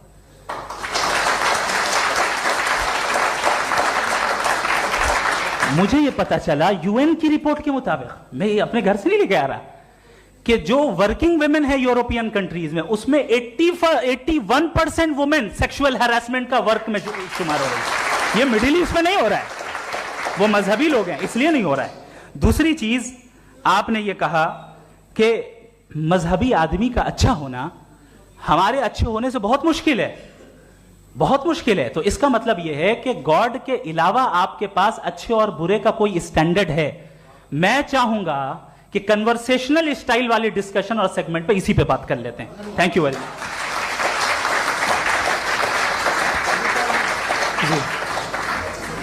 ये रिबटल का राउंड 2 है, आपके पास 5 मिनट का वक्त है और इसके बाद क्रॉस एग्जामिनेशन शुरू करेंगे। आप चाहें तो जो इन्होंने सवाल पूछे उनके जवाब आप रिबटल में भी दे सकते हैं। जी जी, देखिए पहले तो ये बात कि ये मिसाल गलत नहीं है, गलत है। इन्होंने पहले ही हमको डिसार्म कर दिया। पहले अकल से मामला सॉल्व नहीं हो सकता, लॉजिक से आप पहुंच नहीं सकते। ये एक मेटाफिजिकल चीज़ है। मेटाफिजिकल अजीब सा लफ्ज़ है, ठीक से किसी को माने नहीं मालूम इसके, तो ऐसा लगता है कुछ बड़ी चीज़ है। अरे भाई क्या होता है मेटाफिजिकल, बताओ, खड़ी हो। ये एक लफ्ज़ है जो कहीं भी इस्तेमाल हो जाता है। जब आप एक बात कर रहे हैं और आप मुझसे बहस कर रहे हैं तो मुझे मेटाफिजिकल मत बताइए, आप लॉजिकली मुझे प्रूफ किए। और अगर लॉजिकली आप नहीं बात करते साहब ये मेटाफिजिकल है, तो फिर हम आप बात क्या कर रहे हैं? मेरा आपका किस ज़बान में कॉन्वर्सेशन होगा? और ये कहना कि वक्त पहले नहीं था, तो फिर क्यों कहते हैं ये हमेशा से और हमेशा रहेगा? हमेशा वक्त है, तो आप कैसे कहते हैं वो हमेशा से है और हमेशा रहेगा? हमेशा का मतलब है कोई वक्त, अगर वक्त ही नहीं है तो हमेशा कैसे? बाहर वो रहेगा। अब मैं ये देखता हूं, आपने कहा ना कि वहां रेप ज्यादा होते हैं, तो हम एक बात देखते हैं कि दुनिया जिस पे वो कादर मुतलक है, जिसकी मर्जी के बगैर पत्ता भी नहीं हिलता, ओमनीपोटेंट है, ये दुनिया चल कैसे रही है? और इस दुनिया का हाल क्या है? 45,000 बच्चे जो 10 साल की उम्र से कम थे वो गाजा में मरे। भूख से काला हांडी में बच्चे मरते हैं और डिप्थेरिया से मरते हैं। डिप्थेरिया अजीब मर्ज है, गले में जाली बनना शुरू होती है, बच्चा नीला हो जाता है, गरीब का बच्चा, इसलिए कि उपास इलाज नहीं। ये कादर मुतलक है, जो चाहे कर दे। इससे आप दुआएं मांगते हैं हमारी ये काम कर दे वो कर दे, तो इसका मतलब डे टू डे लाइफ में वो इंटरफेयर करता है और ये देख रहा है वो। अगर वो वाकई भी है फॉर डिस्कशन सेक, तो मैं जब दुनिया देखता हूं तो मेरे दिल में उसके लिए कोई इज्जत नहीं पैदा होती। ये क्या कर रहे हो तुम पूरे ऑल पावरफुल हो, ओमनीपोटेंट हो, ओमनी प्रेजेंट हो। तुम तो वहां गाजा में रहे होगे ना, तुम हर जगह हो। तुम देख रहे थे कि बच्चे की कैसे धज्जियां उड़ रही, तुम देख रहे थे और तुम चाहते हो मैं तुम्हारी परस्तिश करूंगा, तुम हो भी। अरे यार, इसके अच्छे तो हमारे चीफ प्राइम मिनिस्टर हैं, कुछ तो ख्याल करते हैं। कमाल, आप किसकी इबादत कर रहे हैं? अगर वो है भी, ये दुनिया नाइंसाफी से, जुल्म से, जबर से, तशद्दुद से भरी हुई। और आप ये मत कहिएगा कि वो देख रहा है और वो बताएगा एक दिन। अगर वो देख रहा है और इंटरफेयर नहीं करता तो आप दुआ क्यों मांगते? आप कहते हैं मेरा ये काम करा दे, इसके मतलब है वो दखल दे सकता है, वो आपको नौकरी दिलवा सकता है, भले दूसरे आदमी को ना मिले, मगर आपका काम कर देगा चूंकि आपने दुआ मांगी है। तो जब वो आपको नौकरी दिला सकता है, लड़की की शादी कर सकता है, बेटे को ग्रीन कार्ड दिलवा सकता है, तो कम से कम ये जो मर रहे हैं बच्चे, इनको रोक दे, कुछ तो करे। मुझे तो दुनिया में, इस दुनिया का कोई मालिक है, इसका ओमनीपोटेंट कोई रूलर है, और ये दुनिया ऐसी चल रही है। मैं तो चाहूँगा कि भाई ना हो, अगर हो तो बड़ी शर्मिंदगी की बात है। शुक्रिया।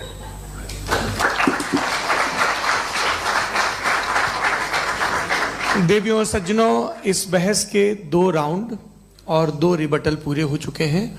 अब सबसे ज़रूरी और सबसे मुश्किल राउंड शुरू हो रहा है, क्रॉस एग्जामिनेशन का। अब इन विद्वानों की सज्जनता की एक परख भी होगी, और वक्त हमने 16 मिनट का तय किया है। पहला सवाल आप पूछना चाहेंगे? जी बिल्कुल। पहले बोले भी आप आप माइक ले लीजिएगा हाथ में, ये नीचे से ऑन जी। मैं बोलता हूँ, ये डायस हटा सकते हैं क्या हम थोड़ा क्विकली? डायस पीछे कर दीजिए बस थोड़ा सा, है, ताकि ये जो दाएं बाएं लोग बैठे हैं, इसे हटा ही दीजिए। अब हम वहाँ तो जाने वाले नहीं। आराम से आराम से दोनों तरफ से हटा दीजिए।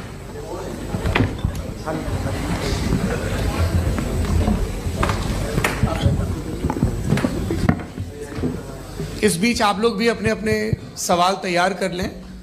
ये ध्यान रखेंगे कि मैं यहाँ से सवाल लूँगा, आप लोगों को अपना हाथ ऊपर करना है, अपना नाम बताना है, और अधिकतम 3 वाक्यों में अपना सवाल पूरा करना है।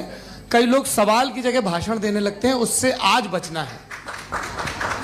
जी मुफ्ती साहब, पहला सवाल आपका, 16 मिनट हैं, हम दोनों लोगों के सवाल लेंगे। जी जी बहुत शुक्रिया। आपकी जो अभी बात हुई बहुत अहम थी, मैं इसको चाहूँगा कि आगे डिस्कस करूँ, लेकिन चूँकि अभी ये वो सेगमेंट है क्रॉस एग्जामिनेशन, तो सबसे पहला सवाल आपसे ये है कि जो मैं इतनी देर से कॉन्टिंजेंसी आर्ग्यूमेंट आपको बता रहा था, ये अकल से ही बता रहा था हजरत, आप ये बताएं कि आप इन्फिनिट रिग्रेस ऑफ कॉजेस को पॉसिबल मानते हैं या नेसेसरी बीइंग के एग्जिस्टेंस को सही समझते हैं? चूंकि 2 ही ऑप्शन हो सकता है, आप ये बताएं। देखिए, आपको मैं ईमानदारी से बात करूं, एक तो मैं कॉन्टिजेंसी वर्ड ठीक से समझता नहीं, और इस वक्त भी जो आपने अंग्रेजी के अल्फाज इस्तेमाल किए वो ज़रा थोड़े से मुझे डिफ़िकल्ट और कॉम्प्लिकेटेड लगे, तो आप ज़रा सिंपल ज़बान में सवाल कर सकते हैं? बिल्कुल कर सकता हूँ। यूनिवर्स की हर चीज़ कॉन्टिंजेंट होने का मतलब ये है कि वो अपने एग्जिस्टेंस में किसी के ऊपर डिपेंडेड है। जो भी चीज़ डिपेंडेड होगी वो चीज़ इंडिपेंडेंट नहीं हो सकती, तो उसका कोई ना कोई कॉज होगा।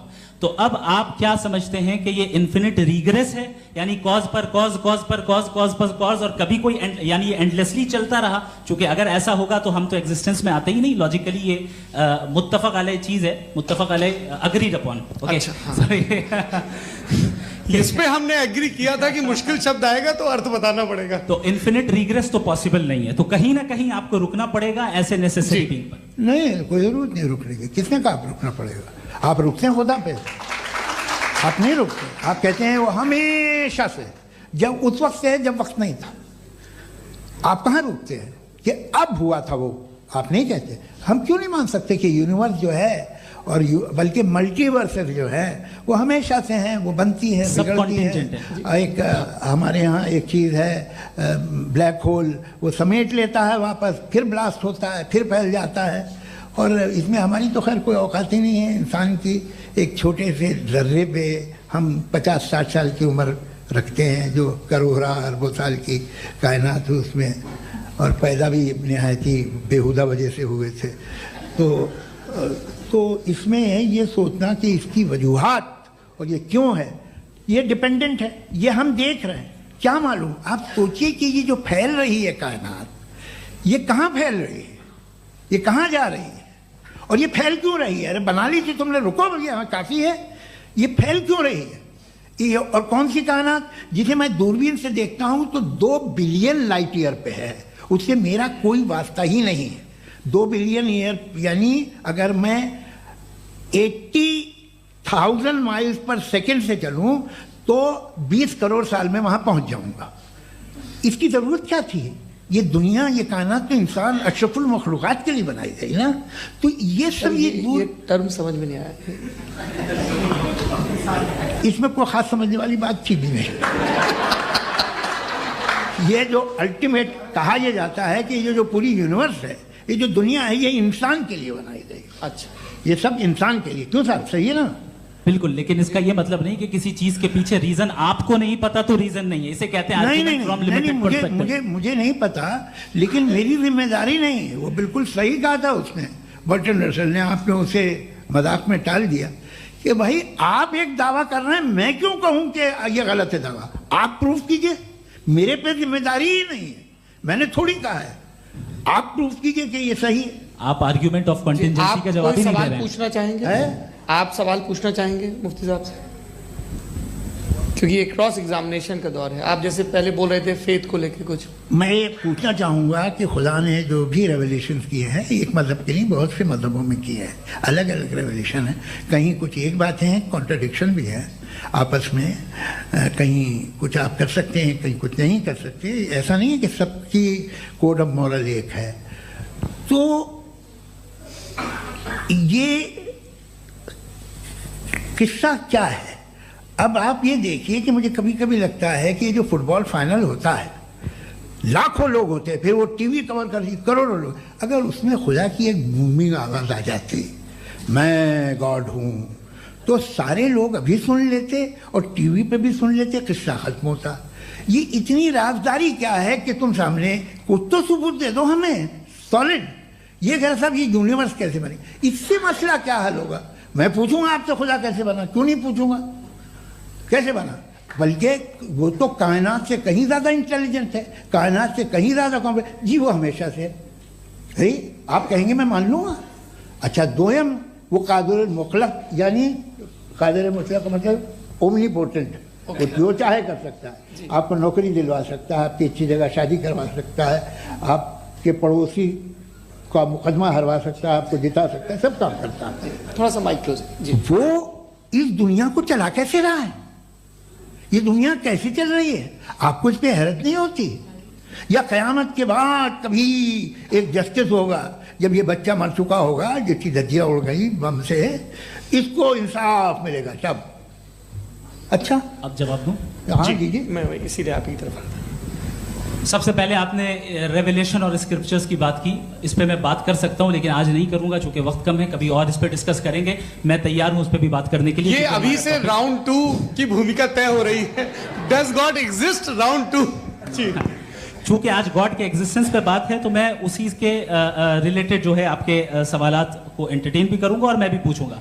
आपने कहा कि आपने साबित ही नहीं किया, जबकि आर्ग्यूमेंट ऑफ कॉन्टिजेंसी बुनियादी आर्ग्यूमेंट है। आप मुझे कॉन्टिजेंसी का मतलब बताइए, आपका मतलब क्या? कॉन्टिजेंसी कॉन्टिजेंसी का मतलब यह हुआ कि हर वो वजूद जो किसी भी चीज का पाबंद है, हर वो वजूद या हर वो चीज जो अपने एग्जिस्टेंस में किसी भी चीज के पाबंद है और उससे बाउंड है, उसको उसकी जरूरत है, उस पर डिपेंड करती है, तो जाहिर सी बात है कि उसका कोई ना कोई कॉज होता है। ये तो अक्ल की बात है। ये आप रीजनिंग की बात करते हैं, मैं वही कर रहा हूं। दूसरी चीज, आपने ये बात कही कि इतने बिलियन लाइट ईयर्स दूर है, उसका मेरा क्या लेना देना। फिर मेरे ख्याल से आपको ये नहीं कहना चाहिए I think therefore I am an atheist. आपको सोचना चाहिए। सिर्फ आप एक लिमिटेड दायरे में रहकर नहीं सोचें, बल्कि बाहर निकलकर सोचें। आपने तीसरा सवाल किया, आपने 2-3 सवाल एक साथ। ऐसी बातें ना कीजिए, कुछ को इतराज हो जाएगा आप पे कि आप कुछ भी सोचिए। ये इजाजत आपको है नहीं, मुझे है।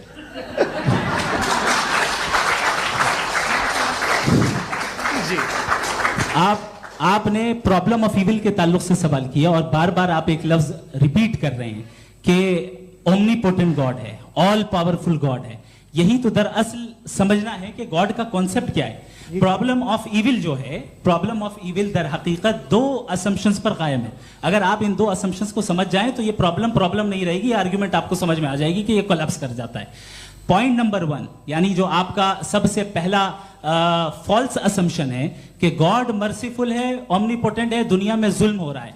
लेकिन आपको यह समझना चाहिए कि हमारे वर्ल्ड व्यू के मुताबिक गॉड सिर्फ ओमनीपोटेंट और सिर्फ मर्सीफुल नहीं है।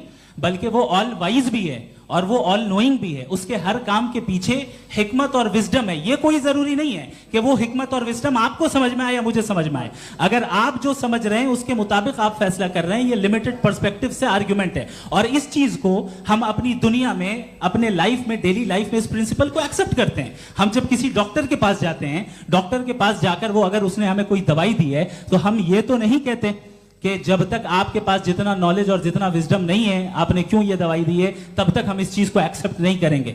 नहीं कहते, हम उसकी अथॉरिटी को तस्लीम करते हैं। क्यों? क्योंकि उसकी हम जानते हैं कि वो नॉलेजेबल है, वो विजडम वाला है, हमसे ज्यादा नॉलेज और हमसे ज्यादा विजडम है। बताएं सर। डॉक्टर में और खुदा में बड़ा डिफरेंस है। डॉक्टर पढ़ा लिखा होता है एक, तो मैं उसकी बात सुनूंगा। दो ये नहीं कुछ जवाब तो ये भी नहीं है सर। प्लीज आप अगर सब ऑडियंस से बोलने लगेंगे तो फिर मतलब नहीं सिविलाइज्ड बहस का। मतलब आप ये कहें कि चूंकि आप डॉक्टर पे बिलीव करते हैं इसलिए खुदा पे बिलीव कीजिए, क्या ये मिसाल आपको समझाने की आर्गुमेंट है, इस पे आपको एतराज नहीं है। तो सिंपल बात ये है कि मैं अगर ये यकीन कर लूँ कि एक ओमनीपोटेंट उसकी मसलहत है, ये जो बच्चे मर रहे हैं ये मसलहत है उसकी, मुझे नहीं चाहिए थी मसलहत। उसकी मसलहत नहीं, यही तो समझना है, मतलब एक्सपीरियंस। अच्छा, इस आपने अभी मेरी बात पूरी सुनी नहीं। मैंने कहा आपका पूरा आर्ग्यूमेंट दो फॉल्स असम्पशंस पर है। एक फॉल्स असम्पशन मैंने बता दिया, दूसरा फॉल्स असम्पशन ये है कि इस दुनिया में इविल के होने का कोई गुड रीजन नहीं है, जबकि हमारे पास बाज रीजंस मौजूद हैं, हमारे पास बाज वजूहात मौजूद हैं। अगर इस दुनिया में इविल ना हो तो आप गुड को डिफाइन कैसे करेंगे? अगर जुल्म ना हो आप इंसाफ को समझेंगे कैसे? अगर तारीकी ना हो तो आप लाइट को समझेंगे कैसे? बहुत अच्छे। अभी और सुन लें, अभी और बाकी है। ये तो बात बहुत पसंद आई साहब मुझे कि जब तक रेप ना हो तब तक औरतों की इज्जत का ख्याल आपने मेरा जवाब पूरा सुना ही नहीं। जब तक के बच्चों का कत्ल ना किया जाए तब तक आपको बच्चों की मासूमियत की इज्जत। आपने पूरा जवाब सुना ही नहीं। क्या बात है, क्या आपने नुक्ता निकाला? आपने पूरा जवाब सुना ही नहीं। आप सुन लें, मेरी बात सुन लें। ये मैंने आपको एक चीज बताई। दूसरी चीज, इस दुनिया में हम आए हैं टेस्ट के लिए, हमारा टेस्ट हो रहा है और हर इंसान का अलग अलग अंदाज में टेस्ट होता है। और इस दुनिया में अगर इविल मौजूद है तो वो इविल जरिया है हमारे अंदर ह्यूमन नोबल क्वालिटीज को डेवलप करने का और अलग अलग फील्ड में प्रोग्रेस करने का। और अगर हमारे अंदर और इस दुनिया में इविल नहीं होता तो बताइए टेस्ट का मतलब क्या होता? अगर मैं अपने स्टूडेंट को एमसीक्यूज दूं और उसमें सिर्फ राइट आंसर लिख कर दे दूं और कहूं तुम्हारा टेस्ट हो गया, ये मीनिंगलेस है।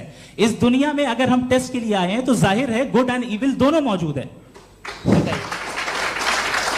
तो अगर गुड एंड इविल दोनों मौजूद है तो ये इविल भी खुदा का बनाया हुआ है। जी हाँ, खुदा का बनाया हुआ है। लेकिन अच्छा, चलो अच्छी बात। जी बिल्कुल, तो बिल्कुल खुदा ने बनाया। अभी तो ये है कि जो मेजॉरिटी है दुनिया में वो इविल है, तो ये खुदा एक्चुअली इविल के साइड पे लग रहा है मुझे। बिल्कुल भी नहीं, मैं बताता हूं। मेजॉरिटी में तो वो है। क्या बात कर रहे हैं भाई आप? कोई भी जो मुंसिफ होगा, चाहे आपका अपना घर हो जिसके आप सबसे बड़े हैं, चाहे आपकी ऑर्गेनाइजेशन हो जो आप चलाते हैं, वहां पर आप इविल रखेंगे साबित करने को कि बाकी लोग शरीफ हैं। मेरी बात सुन, क्या ये आर्ग्यूमेंट ही गलत है? अगर कि जब तक के कोई इविल नहीं होगा तब तक के शरीफ आदमी शरीफ नहीं लगेगा। अगर एग्जामिनर गलत ऑप्शन दे रहा है तो एग्जामिनर इविल नहीं हो गया, जो गलत ऑप्शन को सेलेक्ट कर रहा है वो फेल होगा। क्रिएटर ने इविल को बनाया है लेकिन वो इविल नहीं है। अच्छा सुनिए मेरी बात, लेट मी कंप्लीट सर। जी जी। क्रिएटर ने इविल को बनाया है टेस्ट के लिए, वो इविल नहीं है। इविल वो होगा जो उसे इख्तियार करेगा। छुरी को बनाने वाला गलत नहीं होता है, छुरी का गलत इस्तेमाल करने वाला गलत होता है। रेप को कैसे गलत इस्तेमाल करते हैं? रेप इंसान के फ्री विल का नतीजा है। ये रेप कैसे गलत इस्तेमाल होता है? ये मुझे अब सुन लें, गलत इस्तेमाल होता है। हाँ मैं बता रहा हूँ ना, कैसे गलत? मैं बता रहा हूँ कि जो इविल इस दुनिया में मौजूद है उसके कई सारे तरीके हैं। एक तरीका इंसान का अपना फ्री विल है। अब अगर कोई रेपिस्ट रेप कर रहा है तो इसका गॉड का कसूर नहीं है, वो अपने फ्री विल का गलत इस्तेमाल कर रहा है, उसको सजा मिलनी चाहिए। अच्छा, और उसी के लिए जहन्नम बनाई गई है। ये फ्री विल का भी बड़ा चक्कर। आप जब कोई बुरा काम करते हैं या कोई बुराई होती है तो ये कहा जाता है कि ये फ्री विल है। 7 billion free wills are moving on this planet. 7 billion free will. और एक आदमी अपनी फ्री विल से मुझे कत्ल कर दे तो मैं खुदा की मर्जी से मरा हूं कि इसकी फ्री विल की वजह से? मेरी मौत खुदा के हाथ है या ये फ्री विल वाले के हाथ? खुदा ने फ्री विल का निजाम बनाया है और उस निजाम का गलत इस्तेमाल करके कोई आपको ये मार गलत रहा है, इस्तेमाल करके मेरा कत्ल कर देता है। अब मेरी मौत का जिम्मेदार कौन है? वो इंसान जिम्मेदार है। वो इंसान। जी। ये कहना कि और उसको खुदा ही उसको जिंदगी उसको सजा देता है। मिलेगी। तो अब आप आगे चलिए कि ये तय करना कि अल्लाह ही या खुदा, सॉरी अल्लाह नहीं, खुदा ही जिंदगी देता है, खुदा ही मौत देता है, ये गलत है। बिल्कुल गलत नहीं है। हाँ, नहीं, निजाम उसी ने बनाया फ्री विल का, निजाम मौत और हयात का उसी ने बनाया। You are contradicting yourself. अभी आपने कहा कि एक आदमी ने फ्री विल से आपको मार दिया, इसमें उसे फ्री विल दी गई थी, उसने गलत इस्तेमाल किया। 7 billion free wills are moving on this planet, और आप चाह रहे हैं कि मैं सिर्फ खुदा का ध्यान करूं। ये 7 बिलियन फ्री विल्स को मुझे लुक आफ्टर करना पड़ेगा कि नहीं? ये तो तबाहियां कर रही हैं और तबाहियां ज्यादा हो रही हैं। बिल्कुल। तो अगर आप बताएं अगर खुदा नहीं है फॉर एग्जाम्पल, हाँ। तो आप इविल को कैसे डिसाइड करेंगे? यानी how can you define evil objectively without God? देखिए, दुनिया में 2 तरह के जानवर हैं, एक जो अकेले रहते हैं जंगल में और एक जो ग्रुप्स में रहते हैं। ग्रुप में जो भी रहेगा, चाहे वो आपका फाउंडेशन हो, चाहे कोई क्लब हो, चाहे कोई पॉलिटिकल पार्टी हो, चाहे कोई यूनिट हो, उसमें आपको इंटरैक्ट करने के रूल बनाने पड़ेंगे। यानी लोग तय करेंगे। लोग तय करेंगे। अगर लोगों ने ये तय किया कि किसी का रेप करना सही है, आप जस्टिफाई करेंगे? नहीं, आपका फाउंडेशन तो ये हो गया ना कि लोग ही विल डिसाइड करेंगे। नहीं नहीं नहीं, अरे दुनिया में ऐसे ग्रुप्स हैं जो रेप को जायज़ मानते हैं सर्टेन हालात में। मैं डिटेल में नहीं जानूंगा, आप भी जानते हैं। ये जो आईसिस वाले थे, इन्होंने क्या किया था, तो उन्होंने क्या किया उसका खुदा से कोई ताल्लुक नहीं है सर। मैंने सिंपल सवाल किया कि इविल को आप डिफाइन करते कैसे हैं? आइए वापस आइए जी। आप साथ में तभी रह सकते हैं जब कुछ आप ऐसे उसूल डेवलप करें जिसमें हर एक का बेसिक तहफ़्फ़ुज़, हर एक का बेसिक राइट हो और हर एक को कोई आराम मिले। यही तरीक़ा है किसी भी ऑर्गेनाइजेशन जिसमें एक से ज़्यादा लोग हैं और वो ऐसे चलती है ज़िंदगी। उसमें अगर आप गड़बड़ करेंगे तो तबाही होगी, नुकसान होगा, बर्बादियाँ आएंगी। और अगर उसमें आप घर ले लीजिए ना, एक हस्बैंड है, एक वाइफ है, बच्चे हैं, वालदा भी हैं, 2 बहनें भी हैं, एक भाई भी है। अब इसमें कोई निज़ाम आपको चाहिए साथ में रहने का, और एक दूसरे पे भरोसा रहे, एक दूसरे के बहीख्वाह हों, एक दूसरे की मदद करें, ऐसी जिंदगी। सर आपकी बात आ गई। आप ये कह रहे हैं कि लोग डिसाइड करेंगे क्या सही है क्या गलत है, यही है? मेजॉरिटी डिसाइड करेगी क्या सही है क्या गलत है? अरे भाई बिल्कुल। मेजॉरिटी अगर ये कहे कि नाजी जर्मनी के साथ जिस तरह मेजॉरिटी थी कि जेनोसाइड करना सही है, आप जस्टिफाई करेंगे? उस वक्त आपका ये सवाल सिर्फ उसके बाद क्लोजिंग। हाँ, उस वक्त प्लेनेट पे जो लोग थे, हाँ। उनमें कितने लोग हिटलर को सही समझते? अच्छा, प्लेनेट की मेजॉरिटी तय करेगी सोसाइटी की नहीं। प्लेनेट की मेजॉरिटी गॉड के एग्जिस्टेंस को सही मानती है, आप क्यों नहीं मानते? ये हेलो ये क्रॉस क्वेश्चन का राउंड यहाँ पर समाप्त होता है। और ये बड़ा अच्छा है कि इस तरह से फ्रेगमेंट कर दिया गया है ताकि जो मरकरी ऊपर जा रहा है नीचे जवाब दे दूं जी। प्लेनेट की ज्यादातर मेजॉरिटी कुछ दूसरे मजहबों के खुदा को मानती है। आप उन्हें क्यों नहीं? आप तो मेजॉरिटी की बात कर रहे अच्छा, हैं। ये क्लोजिंग आप ये कह रहे हैं इविल और गुड को डिसाइड मेजॉरिटी करेगी। मेजॉरिटी जो कर दे वो सही हो जाएगा। क्लोजिंग इसको जैसा आप ही लोगों ने तय किया है उसी फॉर्मेट को फॉलो कर लेते हैं। हाँ भाई, मैंने तो भले लोगों पे एतबार किया और तब मॉडरेशन तय किया। जी, आपके पास 5 मिनट का वक्त है, क्लोजिंग आर्ग्यूमेंट है, उसके बाद हम ऑडियंस से क्वेश्चन आंसर लेंगे जावेद साहब की क्लोजिंग आर्ग्यूमेंट के बाद। ओके, बहुत शुक्रिया जी।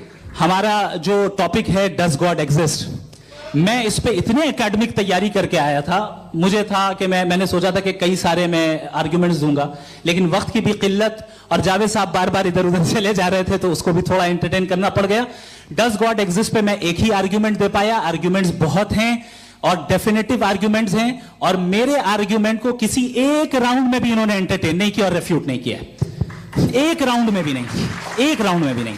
और ना ही अभी आपका क्लोजिंग आर्गुमेंट आएगा, नहीं, वो बता देना। Argument of contingency sir. अरे मैं आपसे कई बार कह चुका हूँ कंटीजेंसी का मतलब अब मैं कैसे समझाऊं आपको आपस में, हाँ आप और कितने आसानी से समझाऊं मैं, मुझे तो नहीं समझ में आ रहा है। आप अपनी आर्ग्यूमेंट ऑफ कंटीजेंसी उर्दू में बोल सकते हैं।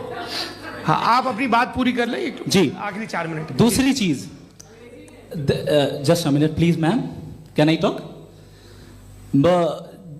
दूसरी चीज ये है कि आपने एक तो इसका जवाब नहीं दिया, दूसरा आपने गॉड के न होने पर कोई डेफिनेटिव आर्ग्यूमेंट नहीं दिया, सिर्फ मजहब पे बात कर रहे हैं आप।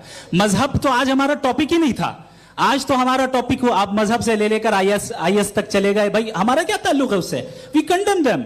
और उसका गॉड से क्या ताल्लुक है? अगर कोई गलत काम कर रहा है, किसी ने किसी को कत्ल किया, किसी ने किसी का रेप किया, उसको सजा मिलनी चाहिए। और आपके पास कोई भी rational strong foundation of morality नहीं है।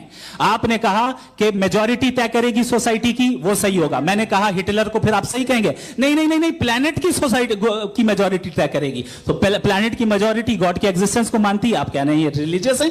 तो यानी आपके पास कोई स्ट्रॉन्ग फाउंडेशन नहीं है ऑब्जेक्टिव मोरालिटी का। ऑब्जेक्टिव मोरालिटी का अगर कोई फाउंडेशन है तो वो सिर्फ गॉड है, गॉड है, गॉड है। थैंक यू जी। ये मुफ्ती शमाइल नदवी साहब का क्लोजिंग आर्ग्यूमेंट था। अब हमारे पास जी, मैं जी ये बड़ा अच्छा है कि दोनों लोगों को मॉडरेटर से शिकायत भी और बोल रहे भाई हमारी शाबाशी भी तो करते चलो। अब मेरी बात जी, आपके पास जावेद अख्तर साहब 5 मिनट का वक्त है, ये आपका क्लोजिंग आर्ग्यूमेंट है, टाइम रीसेट कर दें जी। देखिए, बहुत सारी बातें हैं। गॉड का डेफिनेशन दुनिया के किसी भी रिलीजन में है कि वो ओमनीपोटेंट है, ओमनीप्रेजेंट है, he is just, he is kind, he loves you and so on. मैं जब दुनिया देखता हूँ तो मुझे कोई ऐसा सुप्रीम पावर यहाँ दिखाई नहीं देती है जो इंसान की बहबूदी के लिए कुछ कर रही हो, कमज़ोर को बचा रही हो, मदद कर रही हो, जालिम को पीछे हटा रही हो। मैं नहीं देखा, तारीख में नहीं। एक तो अगर है और ये देख रहा है तमाशा, तो उसका होना न होना बराबर है। दोयम ये कि ये जो है, जब आप ये कहते हैं कि कायनात जिसकी कंटीजेंसी है, मैं देखिए वो लफ्ज़ इस्तेमाल किया मैं, तो ये कैसे हो सकती है भाई? और फौरन आप सरेंडर कर देते हैं कि जाहिर है कि इसका बनाने वाला तो इससे 10,000 गुना था कॉम्प्लिकेटेड होगा। उस पर आपके होने पे कोई इतराज़ नहीं है। उसे वो टाइमलेस है, वो पहले से था, टाइम तो बहुत बाद में आया। ये सब आप मानने को तैयार है जिसका आपके पास कोई सबूत नहीं, आपके पास कोई रीज़न नहीं है। आपकी तारीख क्या है मजहबों की?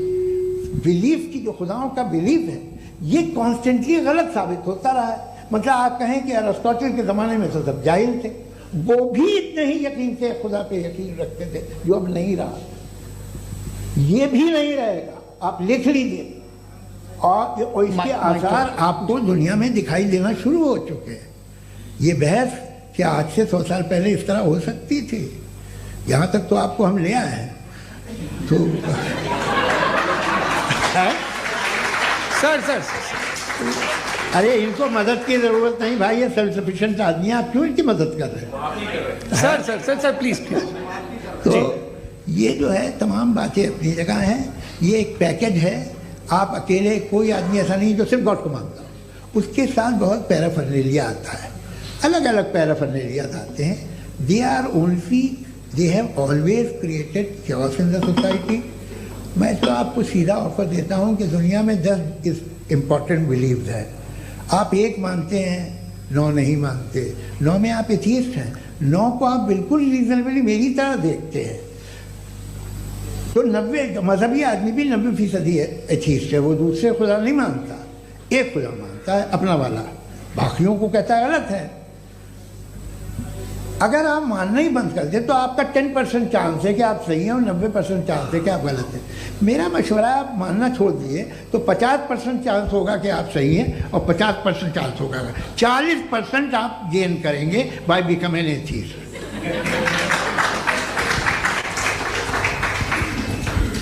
ये एक फरसूदा ख्याल है, ये ख़त्म हो रहा है। हो सकता है मेरी ज़िंदगी में ना हो, लेकिन ये हो जाएगा।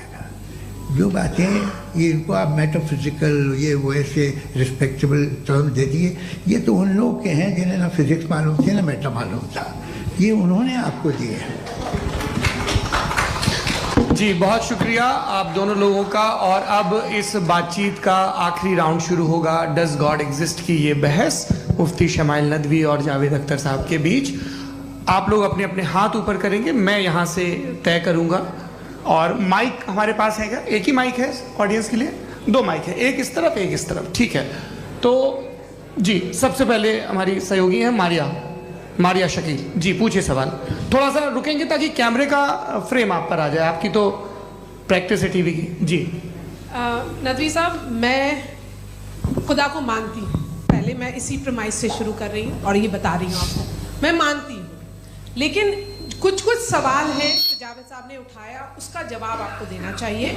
पहला सवाल ये कि गजा में सालों से छोटे बच्चे मर रहे हैं, वो उनको अगर खुदा मर्सीफुल है, हम मानते हैं कि अल्लाह ताला में बहुत ताकत है, तो वो बच्चे क्यों मर रहे हैं?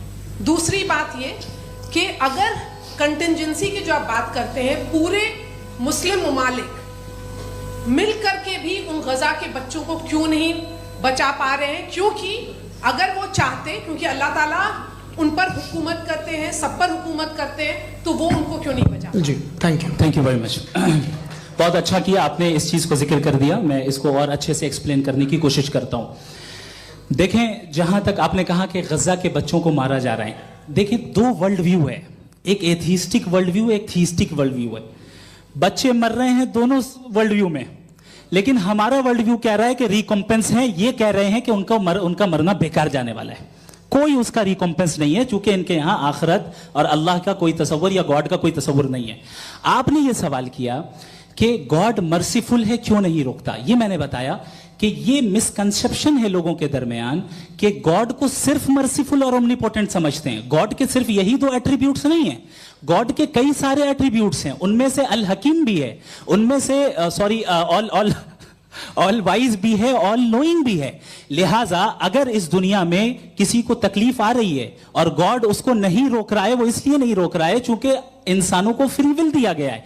ठीक इसी तरीके से अगर एक डॉक्टर किसी छोटे बच्चे को इंजेक्शन लगा रहा है, उसे तकलीफ पहुंच रही है, उसके लिमिटेड पर्सपेक्टिव के एतबार से यह गलत हो रहा है और डॉक्टर बुरा है। लेकिन जब आप ब्रॉडर पिक्चर को देखेंगी, आपके और हमारे पास सिर्फ एक पिक्सल है, हमें इतना नजर आ रहा है कि गजा में कत्ल हो रहा है, लेकिन इसके पीछे कितना रिकॉम्पेंस उनको मिलने वाला है, पूरा पिक्चर गॉड के पास है।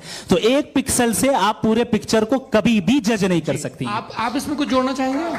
आपको कुछ बोलना है इसमें? भैया आपने बहुत अच्छा जस्टिफिकेशन दिया, या आप वो जो वहाँ के प्राइम मिनिस्टर इजराइल के उन्हें भेजिए, वो बहुत खुश होंगे। आप जस्टिफिकेशन दे देना कि अगर गॉड नहीं है तो बच्चे क्यों मर रहे हैं, आप बताएं। वो ये सवाल पूछ रहे हैं कि अगर आप ईश्वर का अस्तित्व नहीं मानते हैं तो उन बच्चों की मौत को आप कैसे इंटरप्रेट करते हैं? भाई ये दुनिया जो है, जो ताकतवर लोग होते हैं वो एक नाइंसाफी करते हैं। तो ये अच्छा काम है आपके नजदीक, तो नेचर नाइंसाफी पे मबनी है। अरे मेरे भाई, आप नेचर की कहाँ बात कर रहे हैं, तो इंसान की बात। तो फिर जब मैं इंसान की बात कर रहा था, आप नेचर की बात करने लगे। क्रॉस एग्जामिनेशन नहीं। हाँ, अब आप मुझे बोलने नहीं देंगे तो अलग बात है, आप बोलिए, मैं मुझे कोई चीज नहीं। जी नहीं, ये क्रॉस एग्जामिनेशन, मुझे बोल तो लेने दीजिए। जी बोलिए। क्या बात ये है कि ह्यूमन सोसाइटी तभी साथ में रह सकती है जब वो मोहब्बत से, एकता से, एक दूसरे के एहतराम करके रहे। इसके अलावा पॉसिबल नहीं, अकेले तो इंसान रह नहीं सकता। वहाँ पर कुछ लोग हैं जो फाउल करते हैं, वो फाउल हमेशा से तारीख में होता आया है। आज ये हो रहा है, जो हो रहा है बहुत बुरा हो रहा है, बहुत जालिमाना है, बहुत जाबराना है। उसको आप कहें कि ये बच्चों को कॉम्पनसेशन मिल जाएगा या इसकी इंजेक्शन है, इंजेक्शन तो हेल्थ के लिए दिया जाता है। आप ये कह रहे हैं कि ये बच्चों की जो धज्जियां उड़ रही हैं ये इंजेक्शन है, ये टेस्ट है, ये टेस्ट है और उस टेस्ट में उनको ऐसा रिकॉम्पेंस मिलेगा जो आपके तसव्वुर के बाहर है। ये आप 3 बरस के बच्चे को बारूद से उड़ा के टेस्ट ले रहे हैं? वाह, वो नहीं ले रहा है, खुदा नहीं उड़ा रहा है, इजराइल उड़ा रहा है जी। ये तो उसको अगला सवाल लेते हैं प्रोफेसर पुरुषोत्तम अग्रवाल। मुफ्ती साहब, एक निवेदन आपसे है कि कम से कम थोड़ा सा माइक क्लोज, एक रिलीजियस और फिलॉसफिकल कर मैम प्लीज। एक रिलीजियस और फिलोसॉफिकल ट्रेडिशन है जो ब्रह्मांड को यानी यूनिवर्स को ही अंतिम मानती है। सर्वम खलु इदम ब्रह्मम, this is Chandogya Upanishad, and it completely rules out the existence और नेसेसिटी, आपके शब्दों में necessity of a creator, the creation itself is the creator. तो एक मिनट प्लीज। दूसरा जो सवाल आपने अभी, जो आप बार बार कह रहे हैं कि भगवान विद्वान भी है, वाइज, सब जानने वाला, तो अगर विजडम में दुनिया भर के पापों और अत्याचारों को बर्दाश्त करना शामिल है, तो फिर इसका मतलब ये हुआ कि अगर मैं फ्री विल से उसको अपोज करता हूं तो ईश्वर की विजडम और मेरी फ्री विल में कॉन्ट्राडिक्शन है। Because when I am opposing whatever is happening in Gaza, then I am opposing the God's will और गॉड्स विजडम। जवाब लेते हैं। क्योंकि तो गॉड की विजडम, एक मिनट सर प्लीज सर, ये एक जुमला, गॉड की विजडम है कि गाजा में जो कुछ हो रहा है वो हो रहा है, मैं उसका अपोज कर रहा हूं, तो मैं गॉड की विजडम के खिलाफ जा रहा हूं। एक सवाल। दूसरा ये, नहीं आपने दो ऑलरेडी। सर आप और सवाल कर लें, लेकिन मुझे दो जवाब दे। पहले आपने ये कहा, सुनिए मेरी बात सुनिए। इजराइल के गॉड के मुताबिक तुम्हारा ठीक हो रहा है ना? नहीं हो रहा है, ठीक नहीं हो रहा है। मैं बता रहा हूँ क्या हो रहा है, आप तशरीफ रखिए, मैं बता रहा हूँ क्या हो रहा है।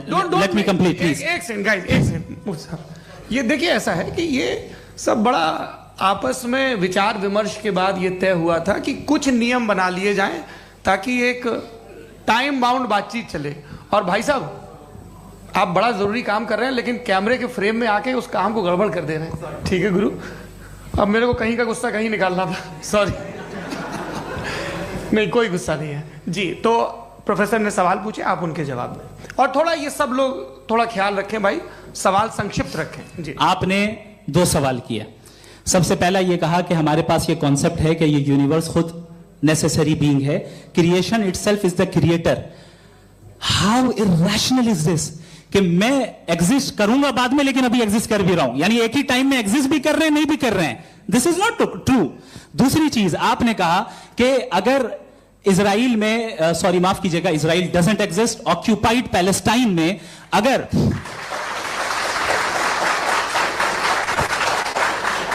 ऑक्यूपाइड पैलेस्टाइन में बच्चों को मारा जा रहा है फ्री विल की वजह से और गॉड नहीं रोक रहा, ये कॉन्ट्राडिक्शन है। ये बताइए कि एक एग्जाम में एक बच्चा गलत आंसर लिख रहा है, सुनिए, एग्जामिनर चाहे तो रोक सकता है, क्यों नहीं रोक रहा है? ये कॉन्ट्राडिक्शन है, ये कॉन्ट्राडिक्शन नहीं है। सर, माइक नहीं सर, ये आपस में जी, ये क्या आपका सवाल? माइक दीजिए। फ्री विल दिया गया है टेस्ट के लिए, अकाउंटेबिलिटी के लिए। अगर फ्री विल नहीं होता तो आप कहते हैं हमें रोबोट बना दिया गया। नॉट मिसरिप्रेजेंट माय पोजीशन, आपकी जो भी पोजीशन, मैं अपनी फ्री विल के नाते, अपने ह्यूमन विजडम के नाते गाजा में हो रही अत्याचार का विरोध करता हूं। बिल्कुल करना चाहिए। के हिसाब से मैं गॉड की विजडम का विरोध कर रहा हूं? बिल्कुल नहीं, जो हो रहा है गॉड की, बिल्कुल भी नहीं, बिल्कुल भी नहीं। उसका वहां पर गाजा में कत्ल होना ये इंसानों के गलत इस्तेमाल का नतीजा है, फ्री विल के इस्तेमाल का नतीजा है। गॉड इसका हुक्म नहीं देता, उससे रोकता है। यही तो मसला है ना, आपके लिए कॉन्सेप्ट क्लियर नहीं नहीं भाई, आपने तो बताया था इंजेक्शन लगाने से बच्चे को तकलीफ होती है, ये इंजेक्शन लगा। सर आप ऐसे रेटोरिक स्टेटमेंट दे तब तो कोई मसला नहीं समझते रहेंगे। This is a rhetoric statement, this is not a logical argument sir. I am sorry, I am sorry. आखिरी 30 मिनट बड़े मुश्किल होने वाले हैं जी। मुफ्ती साहब आगे बैठे हैं, इनको माइक दीजिए। हाँ, तरुण माइक आप अपने पास रखिए, आपको कैमरे का फ्रेम पता है जी। सबसे पहले दोनों को मुबारकबाद। एक सर अपना आप नाम बता दें। आप अमेरिका में शिकागो में रहते हैं, इतना मुझे याद है। बताया आपको, यासिर नदीम अल-वाजिदी मेरा नाम है। जावेद सर, आपसे एक क्वेश्चन है इन्फिनिट रिग्रेस के ताल्लुक से। एक हाइपोथेटिकल सिनेरियो है, मसलन अगर आप सर माइक थोड़ा सा प्लीज क्लोज रखिए जी। अगर आप शायर इसलिए हैं कि आपके कोई उस्ताद शायर थे, और वो इसलिए शायर थे कि उनके कोई उस्ताद शायर थे, और इसी तरीके से हम माजी में पीछे चलते चलते चले जाएं और कहीं ना रुके, तो माफ कीजिएगा आप कभी शायर नहीं हो सकते। लेकिन आप शायर हैं, आपका शायर एग्जिस्ट करता है, इसका मतलब ये है कि आप कहीं ना कहीं रुके हैं। तो मेरा सवाल ये है कि क्या आप इन्फिनिट रिग्रेस ऑफ कॉजेस को लॉजिकल फैलेसी मानते हैं या नहीं मानते? हाँ या ना? मैं इन्हें लॉजिकल फैलेसी नहीं मानता हूँ, लेकिन मेरा प्रॉब्लम यह है कि जब मैं नहीं मानता हूँ तो I will continue with this logic जो फैलेसी नहीं हो।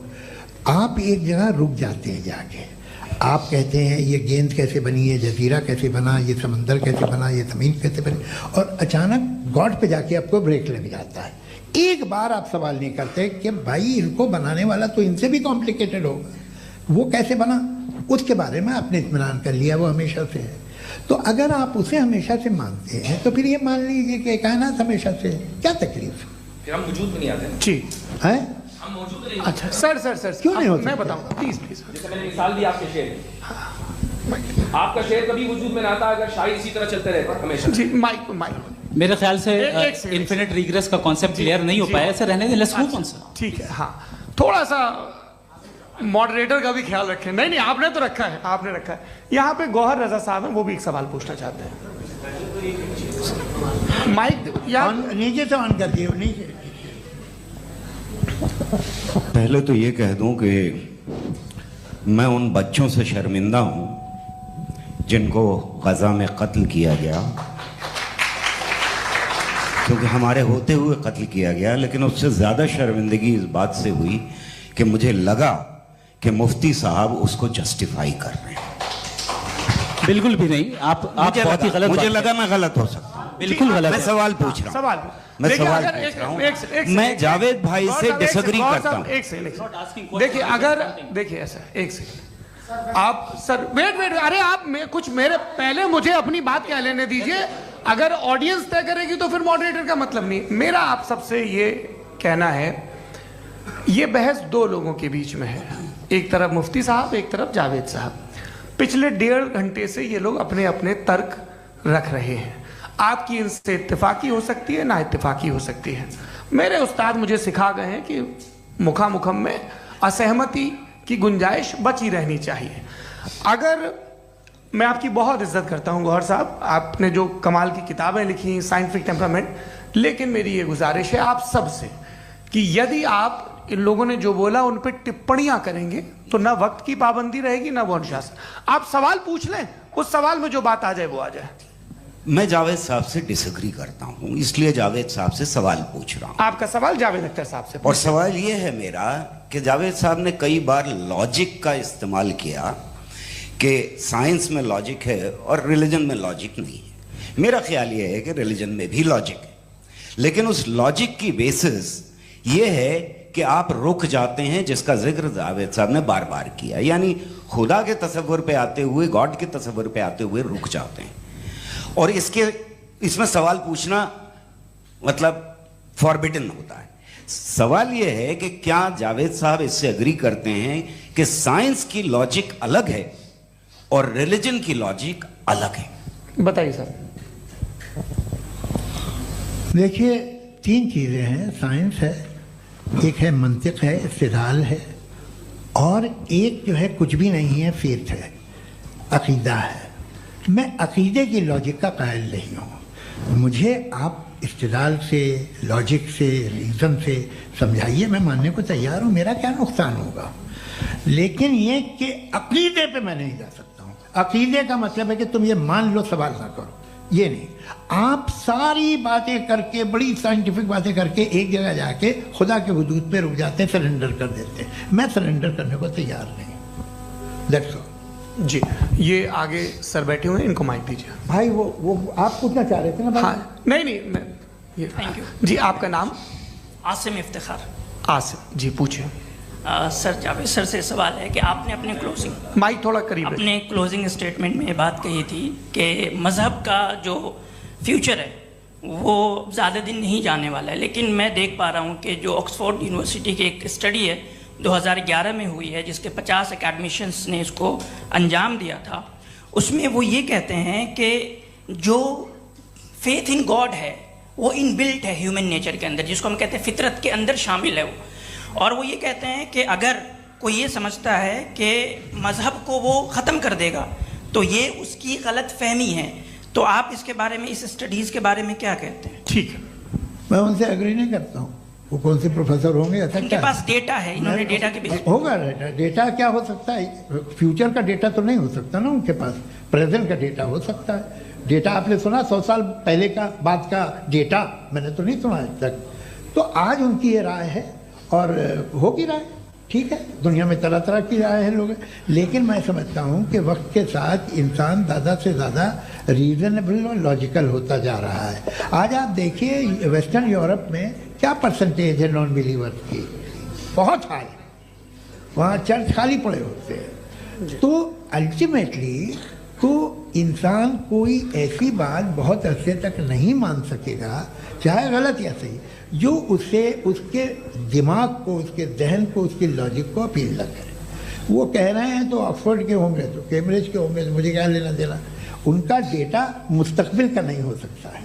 जी दीपक, हाँ पूछे। मैं आऊँगा, अभी पीछे की साइड भी आऊँगा, माइक वहीं भेजूंगा 2-3 साल के लिए। जी जावेद साहब, आपसे सवाल है। नमस्ते। अरे भाई सर, अगर आप ही लोग तय करना है तो फिर 200 लोग तय कर लें। ये एक साहब नहीं sir, please don't do this sir. Sir everybody has a right sir, but we can only take selected questions. No sir, ये यंग लोग भी हैं तो इनकी ये अब उतने यंग, भाई आप यंग हैं कि नहीं है? वो कह रहे हैं वो भी यंग हैं साहब, आप उनकी नौजवानी पर दावा उनको ही करने थे। हाँ मुफ्ती साहब आप यंग, हाँ पूछे। अरे भैया सर, मेरा सवाल ये है, कुछ इनसे भी तो पूछो। जी नहीं, बस आपसे एक सवाल है। जैसे थीस्टों के पास, अपने जो ईश्वर को मानते हैं, उनके पास अपने सोशल गेट टुगेदर्स हैं। 5 रोज़ा क्रिसमस आने वाला है, होली है, दिवाली है, ईद है। एथिस्ट क्या ऑफर कर रहे हैं? मतलब मैं इनकी दुकान से बोलूं मैं आना चाहता हूं उस तरफ, पर मैं अट्रैक्ट नहीं हो पा रहा हूं। मैं सोशल गेट टुगेदर्स क्या है आपके पास? वो ये कह रहे हैं कि जो धार्मिक लोग हैं, अलग अलग धर्म के लोग, उनके उत्सव त्योहार कॉन्ग्रेगेशन बहुत हैं। अब आपको मैं एक सुनाता हूँ, यहाँ हिस्टोरियन भी बैठे हैं। मृदुला जी आप बताइएगा सही है कि नहीं। ये एक कॉन्स्टेंटाइन, एक ग्रीक रोमन बादशाह था जो क्रिश्चियनिटी आने के 400 साल बाद उसने डिसाइड किया कि मैं क्रिश्चियन हो जाऊंगा, मेरी पूरी स्टेट कैंसिल हो जाएगी। उस ज़माने में ऐसे ही होता था, राजा जो धर्म इख्तियार करता था वो जनता भी कर लेती थी। इसलिए कि वो हो गया था बैंकक्रप्ट, और उसे जो मेडिटेरियन कोस्ट के रिच क्रिश्चियन वो थे मर्चेंट, उससे पैसा चाहिए था। तो उसने कहा यार क्रिश्चियन हो जाओ। तो उसने अपने वजीर से कहा कि भाई ये हिस्ट्री है कि अब हम लोग क्रिश्चियन हो जाते हैं। पहले सर हो जाएंगे, कोई प्रॉब्लम नहीं है, लेकिन एक प्रॉब्लम ये है कि 17 दिसंबर से 25 दिसंबर तक जो पेगन फेस्टिवल होता, जो पेगन जो फेस्टिवल होता है वो बंद हो जाएगा, इसलिए कि हम क्रिश्चियन हो गए तो होगा नहीं। तो वो बच्चों को बहुत बुरा लगेगा, पब्लिक को बहुत इंजॉय करते हैं, खासतौर से 25 को मेन डे। उसने कहा ये तो सही कह रहे हो, ये जीसस क्राइस्ट की पैदाइश कब थी? पहले साहब वो अप्रैल में थी। नहीं, कट करो, वो 25 दिसंबर को है। यह हकीकत है जी। और 400 साल बाद क्रिश्चियनिटी के अप्रैल से दिसंबर ले आए, और इसलिए कि यहाँ पेगन फेस्टिवल होता था। अब मनाते हैं आप आराम से। ये जो सारे फेस्टिवल हैं ये रिलीजन से, हर एक को एक इंटरटेनमेंट डिपार्टमेंट चाहिए होता है अपनी कंपनी चलाने के लिए। तो ये रिलीजन ने, ये सेकुलर त्योहार थे जिन्हें रिलीजन्स ने ले लिया है। ये मौसम के थे, फसलों के थे, किसानों के थे, उसको आपने लेके रिलीजियस रंग दे दिया। ये कोई रिलीजन से थोड़ी आए आप। अच्छा हमें देखिए, हम तो मुल्द हैं, हम ईद मनाते हैं, हम दिवाली मनाते हैं, हम होली मनाते हैं, हम क्रिसमस मनाते हैं। बम्बई की फिल्म इंडस्ट्री की सबसे बड़ी होली हमारे घर में होती है, सबसे बड़ी ईद हमारे घर में होती है। वो हमारी सोशल वो है, हमारा हेरिटेज है। ऐसा थोड़ी है कि we will throw the baby along with the water. ये तो अच्छी चीज़ है, इन्हें रखो, जो बेकार है फेंक दो। जी हाँ, हेलो जी, मेरा सवाल नादवी जी से है। जैसा कि आपने बोला कि गॉड टाइम के भी परे हैं, और गॉड इतनी कॉम्प्लेक्स चीज़ है कि उसे ह्यूमन माइंड समझ नहीं सकता, और गॉड ने अर्थ पे फ्री विल भी दे दी है। तो आप अपना वक्त ज़ाया क्यों कर रहे हैं गॉड के बारे में बात करके? अपन को तो बात करनी चाहिए कि सोसाइटी को बेहतर कैसे करें। जी, मैं गॉड वही बताता है सोसाइटी को कैसे बेहतर करें। अभी मैं आपका जवाब देता हूँ। आपने कहा कि टाइम पे वो एग्जिस्ट नहीं करता, सो नहीं, मेरा सवाल ये है कि जैसा आपने बोला कि गॉड बहुत ही कॉम्प्लेक्स चीज है। मैंने कहा ही नहीं कि कॉम्प्लेक्स है, तो आपके अल्फाज हैं। कॉम्प्लेक्स का लफ्ज गॉड के लिए सुइटेबल नहीं है। क्यों? क्योंकि कॉम्प्लेक्स वो चीजें होती हैं जो ऑब्जेक्ट हो। God is not an object जिसको आप इंस्ट्रूमेंट के जरिए लेबोरेटरी में जाके टेस्ट करें, oh it's very complex. No, वो कोई कार का इंजन नहीं है। वो फिलोसॉफिकली नेसेसरी बीइंग ऐसी बीइंग है जो सिंपल बीइंग है। हाँ, आप उसको मुकम्मल तौर पे उसकी तमाम हिकमतों को जान ले और हर चीज को जान ले, ये पॉसिबल नहीं है, क्योंकि वो ऑल वाइज है, आप ऑल वाइज नहीं है, और वो खुदा है, वो आपको सारी चीजें बता दे, ये जरूरी नहीं। मेरा सवाल ये नहीं था, मेरा सवाल ये था कि जब गॉड इतना परे है इस दुनिया से कि उसने अर्थ पे फ्री विल भी दी है, हम सब ह्यूमंस की फ्री विल है, और जो सोसाइटी में हो रहा है वो अपन लोग डिसाइड करेंगे। तो अपन लोग डिसाइड नहीं करेंगे ना, अपन लोग डिसाइड नहीं करेंगे। गॉड जो है गॉड ने वो उसकी जात, उसकी एग्जिस्टेंस टाइम एंड स्पेस से परे है, लेकिन वो हमारा टेस्ट ले रहा है और उसी गॉड ने हमें बताया कि तुम्हें क्या करना है क्या नहीं करना है, तो जाहिर है उस गॉड की बात सुनेंगे ना हम। जी, वो पीछे एक चश्मा लगाए जो मैम खड़ी हैं उनको दीजिए। हाँ आप जी जी बिल्कुल आएंगे। देखिए मैं कोशिश कर रहा हूँ सब तरफ जाने की। हाँ उनको दीजिए माइक जी। हेलो सर, मैं ओमनी प्रेजेंट नहीं हूँ, टाइम पाबंद हूँ और जहां तक कोशिश कर सकता हूँ करूंगा। जी अपना नाम बताइए। मेरा नाम उर्सुला है, मैं दिल्ली यूनिवर्सिटी की एक स्टूडेंट हूँ और मैं स्टूडेंट फेडरेशन ऑफ इंडिया से हूँ। मेरा सवाल मुफ्ती जी से है कि इस हॉल के इस कमरे में बैठ के हम लोग रेप की मोरालिटी के बारे में फिलोसफिकली बात तो कर सकते हैं, बट असलियत ये है कि रोजमर्रा की जिंदगी में औरतें रेप के थ्रू गुजरती हैं और हम लोग सिर्फ नंबर्स पे इस तरह नहीं देख सकते, क्योंकि कितनी औरतें हैं इन कंट्रीज में जहां पे आप बता रहे हैं कि केसेस कम हैं जिनका एक्सेस है कि वो जाके केस फाइल कर सकें। कितनी औरतें हैं जो जिनको काम करने की आज़ादी है उन कंट्रीज में। यूरोप में ये आज़ादी आ गई, यूरोप में ये रूल्स आ गए, तो हम आज उसके बारे में बात कर पा रहे हैं। जी जवाब। आपने ये कहा कि कमरे में बंद होकर हम लोग इस पर फिलोसफिकली बात कर सकते हैं, लेकिन हकीकत में क्या हो रहा है, वो ग्राउंड लेवल पे क्या हो रहा है जो बहुत गलत हो रहा है और वो सफर कर रही हैं। आई एग्री, बहुत गलत हो रहा है और जो गलत हो रहा है उसको हमें रोकना है। और क्यों रोकना है, वो गलत क्यों है, हमारे पास इसका ऑब्जेक्टिव फाउंडेशन है, इनके पास उसका ऑब्जेक्टिव फाउंडेशन नहीं है। मैं ये कहना चाह रहा हूं कि जहां पे भी जुल्म हो रहा है, जहां पे भी औरत पे जुल्म हो रहा है या उसकी इज्जत लूटी जा रही है या उसे तकलीफ पहुंचाई जा रही है, और सिर्फ औरत नहीं किसी इंसान के ऊपर भी जुल्म हो रहा है, तो उसके खिलाफ खड़ा होना, ये मोरालिटी हमारे पास गॉड के पास से आई है। वरना जावेद साहब तो कह रहे हैं कि जो है मेजॉरिटी डिसाइड करेगी, तो मेजॉरिटी तो कभी भी बदल सकती है।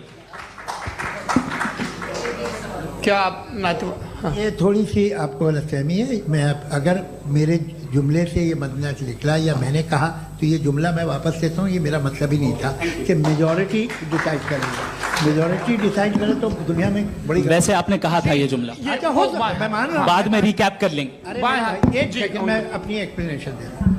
मुनासिब बात यह है कि हम सब के सब दिल में जानते हैं कि क्या अच्छा है क्या बुरा है, हमें पता है अच्छी तरह से। जो लोग बुरे काम करते हैं उन्हें भी मालूम अच्छा क्या है।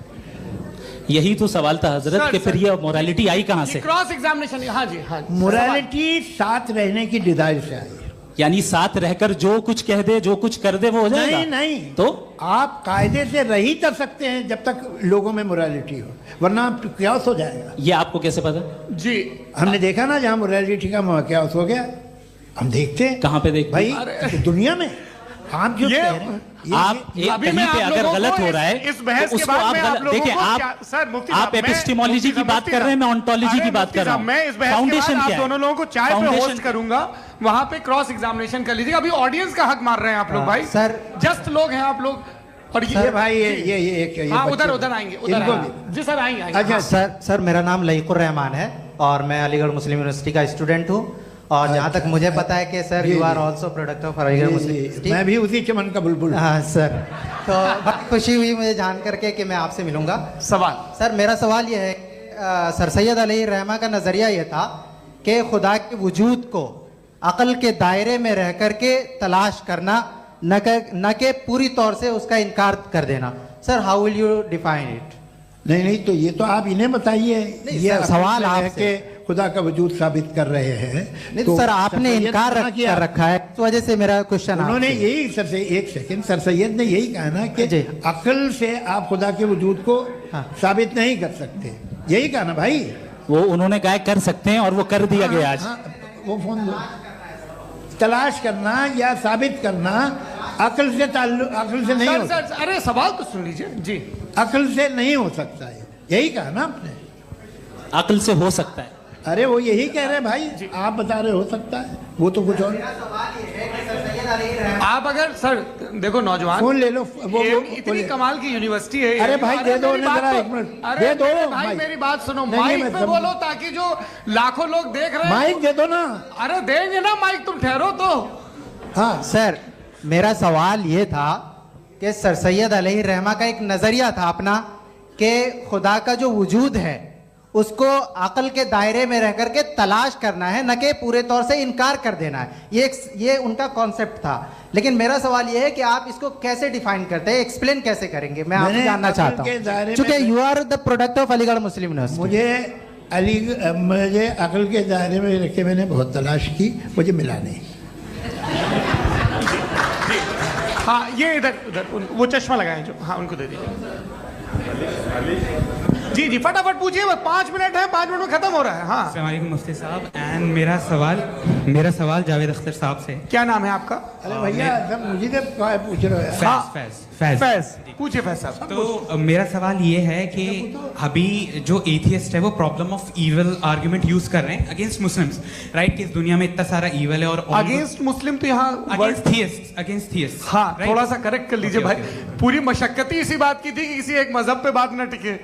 जी, तो बेसिकली ये आर्ग्यूमेंट ऐसा है कि इस दुनिया में इतना ज्यादा ईवल एग्जिस्ट करता है और अगर एक ऑल गुड गॉड है तो वो रोकता क्यों नहीं है? लेकिन इस सवाल में एक हिडन अजम्पशन ये है कि इस दुनिया में ईवल एग्जिस्ट करता है। अब एथियस्ट ये कैसे ऑन्टोलॉजिकली प्रूव कर सकते हैं कि इस दुनिया में ईवल एग्जिस्ट करता है? मैं आपको बताता हूँ, थोड़ा सा समझा। नहीं सर हम लोग इनको सुनने आए। नहीं please don't do that. I want to explain ontologically. नहीं हम समझ गए सर, इनको अब जवाब देने दीजिए। अच्छा सवाल पूछ लो। मैं अभी तक क्या था वो मैं थोड़ा सा ऐड ऑन कर लेता हूँ।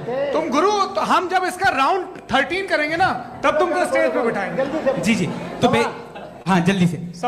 तो देखिए एथियज्म के हिसाब से सब कुछ रैंडमली बन गया है, सब कुछ एटम्स और मॉलिक्यूल्स है। एक पत्थर में और मुझ में सिर्फ इतना फर्क है कि हम लोग एटम्स और मॉलिक्यूल्स का अलग अलग रीअरेंजमेंट है। अब एक पत्थर को कोई इंसान तलवार से 2 टुकड़ों में काट दे या मुझे, according to atheism it is same. There is no evil and good according to atheism.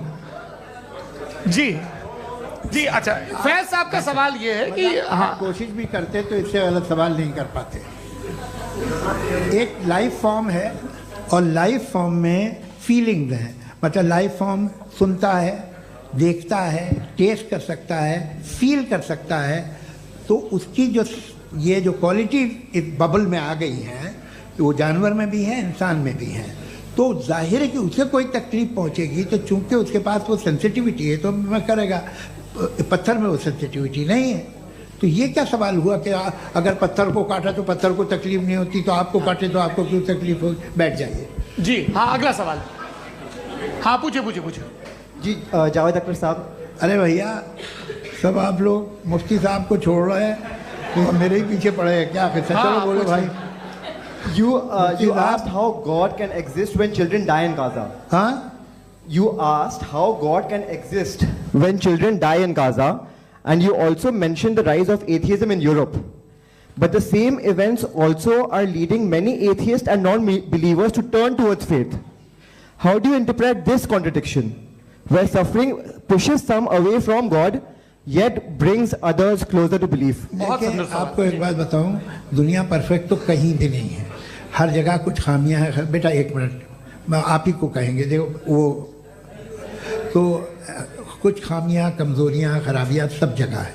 लेकिन अगर देखोगे ईमानदारी से कि दुनिया सबसे ज़्यादा महज़ब कहाँ है, एक आम शहरी को कहाँ हुकूक हासिल हैं, वो बोल सकता है, अपनी मर्ज़ी से काम कर सकता है, अपनी मर्ज़ी से राय दे सकता है, हुकूमत के ख़िलाफ़ बोल सकता है, बरसरे इक़्तिदार लोगों के बारे में बोल सकता है, सरमायादारों के ख़िलाफ़ बोल सकता है। तो आपको ये स्कैंडिनेवियन कंट्रीज़ में मिलेगा, वेस्टर्न यूरोप में मिलेगा। मैं नहीं कह रहा वो परफेक्ट है, बिल्कुल नहीं, वहाँ बहुत ख़राबियाँ भी हैं, परफेक्ट तो कोई। लेकिन जिन जिन मुल्कों में, लैटिन अमेरिका देखो, गल्फ देखो, वहाँ पर आपको ये ज़रूर है कि रेप नहीं होते होंगे। रेप की ज़रूरत क्या है भाई? उसको तो ख़रीद लो, घर में रखो, सड़क पर रेप करने की क्या ज़रूरत है? मगर सुनिए, मगर हकीकत ये है कि वहाँ शख्सी आज़ादी राय देने की, बोलने की नहीं है। जी ये एक आखिरी सवाल मुफ्ती साहब से। हाँ मैम, इनको माइक दीजिए। शुक्रिया। मेरा नाम मनीषा है, मैं हरियाणा से आई हूँ। मैं मुफ्ती साहब से एक बात पूछना चाहती हूँ। आप बार बार जावेद साहब को कॉन्ट्राडिक्ट तो कर रहे हैं कि आपने ये कहा, लेकिन आप भी अजम्पशंस के बेसिस पे बात कर रहे हैं। आपने खुदा के होने का कौन सा प्रूफ पेश किया है, खुदा की एग्जिस्टेंस का? अब इस सवाल को अलग रहने दीजिए, कौन एथीस्ट है कौन नहीं है। और दूसरी बात जो आपने एक छोटी सी कही थी कि ये फ्री विल का इस्तेमाल करता है इंसान अपनी, लेकिन इस फ्री विल का इस्तेमाल में मतलब खुदा ने ये दे दी सबको ये इजाजत कि वो कितना घिनौनापन और कितने ज्यादा खराब से खराब तरीके इस्तेमाल कर सकता है। जवाब सुनते जी। आप फ्री विल को मानती है ना, या अब कहती है कि फ्री विल नहीं है ना, मानती है ना? तो अब आपके पास इसका कोई एक्सप्लेनेशन नहीं है कि अगर एक इंसान उस फ्री विल का इस्तेमाल करके गलत काम कर रहा है और बच के अच्छी जिंदगी गुजार के निकल जा रहा है, उसका कोई रिकम्पेंस नहीं है। हमारे वर्ल्ड व्यू में जो इंसान गलत काम कर रहा है उसको भी रिकम्पेंस यानी उसका बुरा बदला मिलना है, और जो सही काम कर रहा है उसको सही बदला मिलना है। लिहाजा जो फ्री विल है वो इस तरीके से है कि एक लिमिटेड टाइम तक खुदा ने मोहलत दी है। ऐसा नहीं कि छूट दे दी, जो करना है करते रहो हमेशा। वक्त आएगा जब एग्जाम का टाइम खत्म होगा तब रिजल्ट आएगा, दौराने एग्जाम जबरदस्ती आपको नहीं बताया जाएगा। अरे भाई एक सेकंड जी, सवाल मुफ्ती साहब से मेरा मुफ्ती साहब से जी, रुक जाइए, आपसे फोन आप इसके बाद आपसे यही रहेंगे वो। हाँ, बोलिए। मैं मुफ्ती साहब एक ही सवाल करता हूँ कि अगर जो हो रहा है फ्री विल से हो रहा है और एक दिन बरोज़ क़यामत इंसाफ होगा मैशर में वगैरह वगैरह, तो दुआ क्यों मांगते हैं लोग? दुआ मांगते हैं इसके मतलब है अभी भी उसने ये डिपार्टमेंट रखा है कि मैं रोजमर्रा की जिंदगी में बिल्कुल बिल्कुल ही कैन। तो तुम कैन हो, तुम मुझे नौकरी दिला देते हो, मेरे बेटे को ग्रीन कार्ड दिला देते हो, और 45,000 बच्चे मरते उन्हें रोकते नहीं हो। नहीं तो क्या आप ये कह रहे हैं कि इस दुनिया में जालिमों को कभी पकड़ ही नहीं होती है? अरे जो भी पकड़ होगी वो बच्चे रोते हैं। बिल्कुल, देखिए मैंने अपने ओपनिंग स्टेटमेंट में यही कहा था कि जनाब जावेद साहब सिर्फ इमोशनल आर्गुमेंट देंगे। This is an emotional argument. ये छोटे मोटे इसके पीछे का रीजन मैंने बताया क्या है? देखिए मैं बार-बार यहाँ पर मैंने बताया मंच से आप लोगों को सज्जनों इसलिए कह रहा हूं ताकि थोड़ा सा आपके कॉन्शियंस पे जोर रहे कि आपको ऑर्डर बचा के रखना है। वक्त तय हुआ था, ये वक्त पूरा हुआ, आपने इतने धैर्यपूर्वक सुना, मैं आप सबका बहुत बहुत शुक्रगुजार हूं। यदि इन दोनों विद्वानों की इच्छा होगी तो कभी हम इस बातचीत का राउंड 2, राउंड 3, यही तो देखिए खूबी है इंसान की कि बहस मुबाहसे में वो पड़ा रहता है। आप लोगों ने बड़े धैर्य का परिचय दिया, बहुत बहुत शुक्रिया। इसी के साथ ये बातचीत यहाँ पे समाप्त होती है।